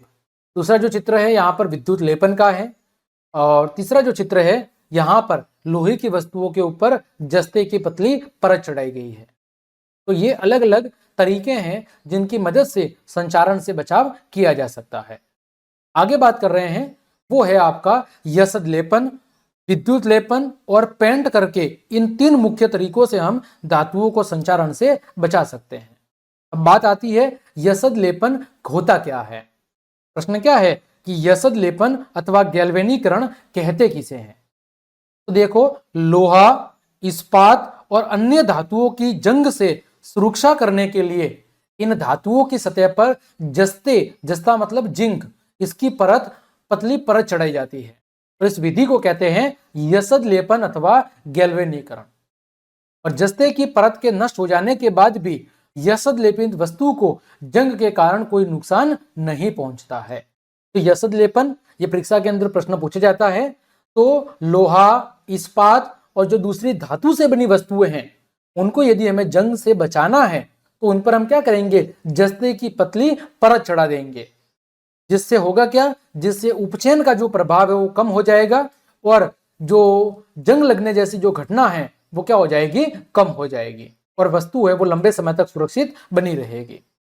ठीक। दूसरा है विद्युत लेपन क्या है। तो विद्युत धारा के द्वारा वस्तुओं पर लेपन करने की जो विधि है उसे कहते हैं विद्युत लेपन। विद्युत धारा का उपयोग करके धातु के ऊपर किसी अन्य चीज का लेप करने की जो विधि है वो है विद्युत आपका लेपन। देखो, विद्युत लेपन की प्रक्रिया के द्वारा सस्ती धातु की वस्तुओं पर सोने या फिर चांदी जैसी बहुमूल्य धातु की परत चढ़ाकर आभूषण बनाए जाते हैं। जैसे आपने बहुत सारे आभूषण देखे होंगे, तो उसमें होता क्या है, अंदर की तरफ सस्ती धातु होती है, या तो एल्यूमिनियम होता है या फिर कैडमियम होता है या फिर दूसरी धातु होती है, और उसके ऊपर क्या करते हैं, सोने या चांदी की पतली परत चढ़ा देते हैं और उसकी मदद से वो आभूषण बनाकर आपको दे देते हैं। इसके अलावा विद्युत लेपन प्रक्रिया का उपयोग धातु अयस्क से शुद्ध धातु को प्राप्त करने के लिए भी किया जाता है। और खाद्य पदार्थों के भंडारण के लिए, खाद्य पदार्थों को लंबे समय तक सुरक्षित रखने के लिए लोहे के डिब्बों की जगह किसका उपयोग किया जाता है, लोहे के डिब्बों पर या तो टीन का विद्युत लेपन किया जाता है या फिर टीन के डिब्बों का उपयोग किया जाता है, ताकि जो खाद्य पदार्थ है वो लोहे के संपर्क में न आए और लंबे समय तक सुरक्षित बनी रहे। उम्मीद करता हूं ये बात भी समझ में आ गई होगी कि विद्युत धारा का उपयोग करके धातुओं पर लेप करने की जो विधि है वो विद्युत लेपन है। उदाहरण की बात करूं तो महंगे जो आभूषण बनाए जाते हैं उनमें क्या किया जाता है, सस्ती धातुओं की वस्तुओं के ऊपर चांदी या सोने की वस्तुओं का लेप किया जाता है। इसके अलावा जो धातु अयस्क होते हैं उनसे शुद्ध धातु को प्राप्त करने के लिए भी विद्युत लेपन की प्रक्रिया का उपयोग किया जाता है। इसके बाद जो आपके खाद्य पदार्थ हैं उनको लंबे समय तक भंडारित करना है तो लोहे के डिब्बों की जगह हम किसका उपयोग करते हैं, टीन के डिब्बों का, है ना, ताकि टीन के अंदर जो उपचयन का प्रभाव है वो क्या हो जाता है, कम हो जाता है, और वो आपके जो पदार्थ हैं वो लंबे समय तक सुरक्षित बने रहते हैं। आगे अंतिम टॉपिक है वो है विकृत गंधिता। कौन सा टॉपिक है, विकृत गंधिता। तो देखो, वसायुक्त और तेल से बनी हुई जो खाद्य सामग्री है जब वो वायु के संपर्क में आती है तो क्या हो जाती है, उपचित हो जाती है। जब वो वायु के संपर्क में क्या होती है तो क्या हो जाती है, उपचित। उपचित मतलब उनमें ऑक्सीजन का योग हो जाता है, जिसकी वजह से उनके स्वाद और गंध दोनों में क्या हो जाता है, दोनों के अंदर परिवर्तन हो जाता है। इसे कहते हैं विकृत गंधिता। इसे क्या कहते हैं, विकृत गंधिता कहते हैं। जैसे आपने देखा होगा, आपके घर पर चिप्स लाते हैं या टोस्ट लाते हैं, तो जब आप उनको कुछ समय के लिए खुला छोड़ देते हैं तो कुछ समय के बाद वो सड़ने लग जाती है या दुर्गंध मारने लगती है। आप सबने अपने घर पर टोस्ट खाई होगी, बिस्किट खाए होंगे, चिप्स खाई होगी। जब आप उनको कुछ समय के लिए खुला छोड़ देते हैं तो उनकी गंध और स्वाद दोनों चीजें बदल जाती है। क्यों बदल जाती है, क्योंकि जब वो चीजें वायु के संपर्क में आती है तो उनमें ऑक्सीजन का योग हो जाता है, जिसकी वजह से वो विकृत गंधी हो जाती है, यानी उनके गंध और स्वाद दोनों ही चीजें बदल जाती है, जो हमारे शरीर के लिए नुकसानदायक है। अब बात करें इसको रोकने के उपाय, तो रोकने का उपाय क्या कर सकते हैं, प्रतिऑक्सीकारक का उपयोग कर सकते हैं। इसका उपयोग कर सकते हैं, प्रतिऑक्सीकारक, यानी कि हम उस पैकेट के अंदर कोई ऐसी चीज मिला दें जो उसको ऑक्सीजन से अभिक्रिया करने से रोक सके। इसके अलावा वायुरोधी बर्तन में खाद्य सामग्री को रखकर, हमें जो खाद्य सामग्री है उसको ऐसे बर्तन में रखना होगा जो बिल्कुल वायुरोधी है, उसमें वायु बिल्कुल न के बराबर है। या फिर हम उस पैकेट या बर्तन में वायु के स्थान पर कौन सी गैस भर सकते हैं, नाइट्रोजन गैस। जैसे आपने देखा होगा, जो चिप्स की थैलियां होती है, वो चिप्स की थैलियां आप जो बाजार से पैकेट लाते हैं 5 रुपए वाले, 10 रुपए वाले, उनमें वायु के स्थान पर कौन सी गैस भरी होती है, नाइट्रोजन गैस। इस वजह से वो लंबे समय तक सुरक्षित रहते हैं। या फिर शीतलन के द्वारा, ऐसे पदार्थों को हम क्या कर सकते हैं, शीतलन के द्वारा रेफ्रिजरेटर के अंदर रखकर हम विकृत गंधिता को रोक सकते हैं। तो ये कुछ तरीके हैं जिनकी वजह से या जिनके द्वारा हम आपके जो खाद्य पदार्थ हैं उन खाद्य पदार्थों को लंबे समय तक सुरक्षित रख सकते हैं। प्रतिऑक्सीकारक का उपयोग करके, वायुरोधी बर्तन में रख के, या वायु के स्थान पर नाइट्रोजन गैस को भरकर, या फिर शीतलन के द्वारा। इन तरीकों की मदद से हम पदार्थों को विकृत गंधी होने से बचा सकते हैं। तो प्यारे विद्यार्थियों, इस तरह आज की इस क्लास में हमने कक्षा 10 विज्ञान विषय के प्रथम अध्याय रासायनिक अभिक्रिया एवं समीकरण की संपूर्ण व्याख्या को बहुत अच्छे से, एक एक टॉपिक को मैंने बहुत अच्छे से समझाया है। हो सकता है क्लास थोड़ी लंबी हो, पर मैंने हर टॉपिक को अच्छे से कवर किया है। उम्मीद करता हूं मेरी ये क्लास और मेहनत आपको पसंद आई होगी। यदि आपको मेरी क्लास और ये मेहनत पसंद आई है तो फिर चैनल को ज़्यादा से ज़्यादा लाइक, कमेंट, शेयर और सब्सक्राइब जरूर करें, ताकि मैं आपके लिए इसी तरह की और क्लासेस लेकर आ सकूं।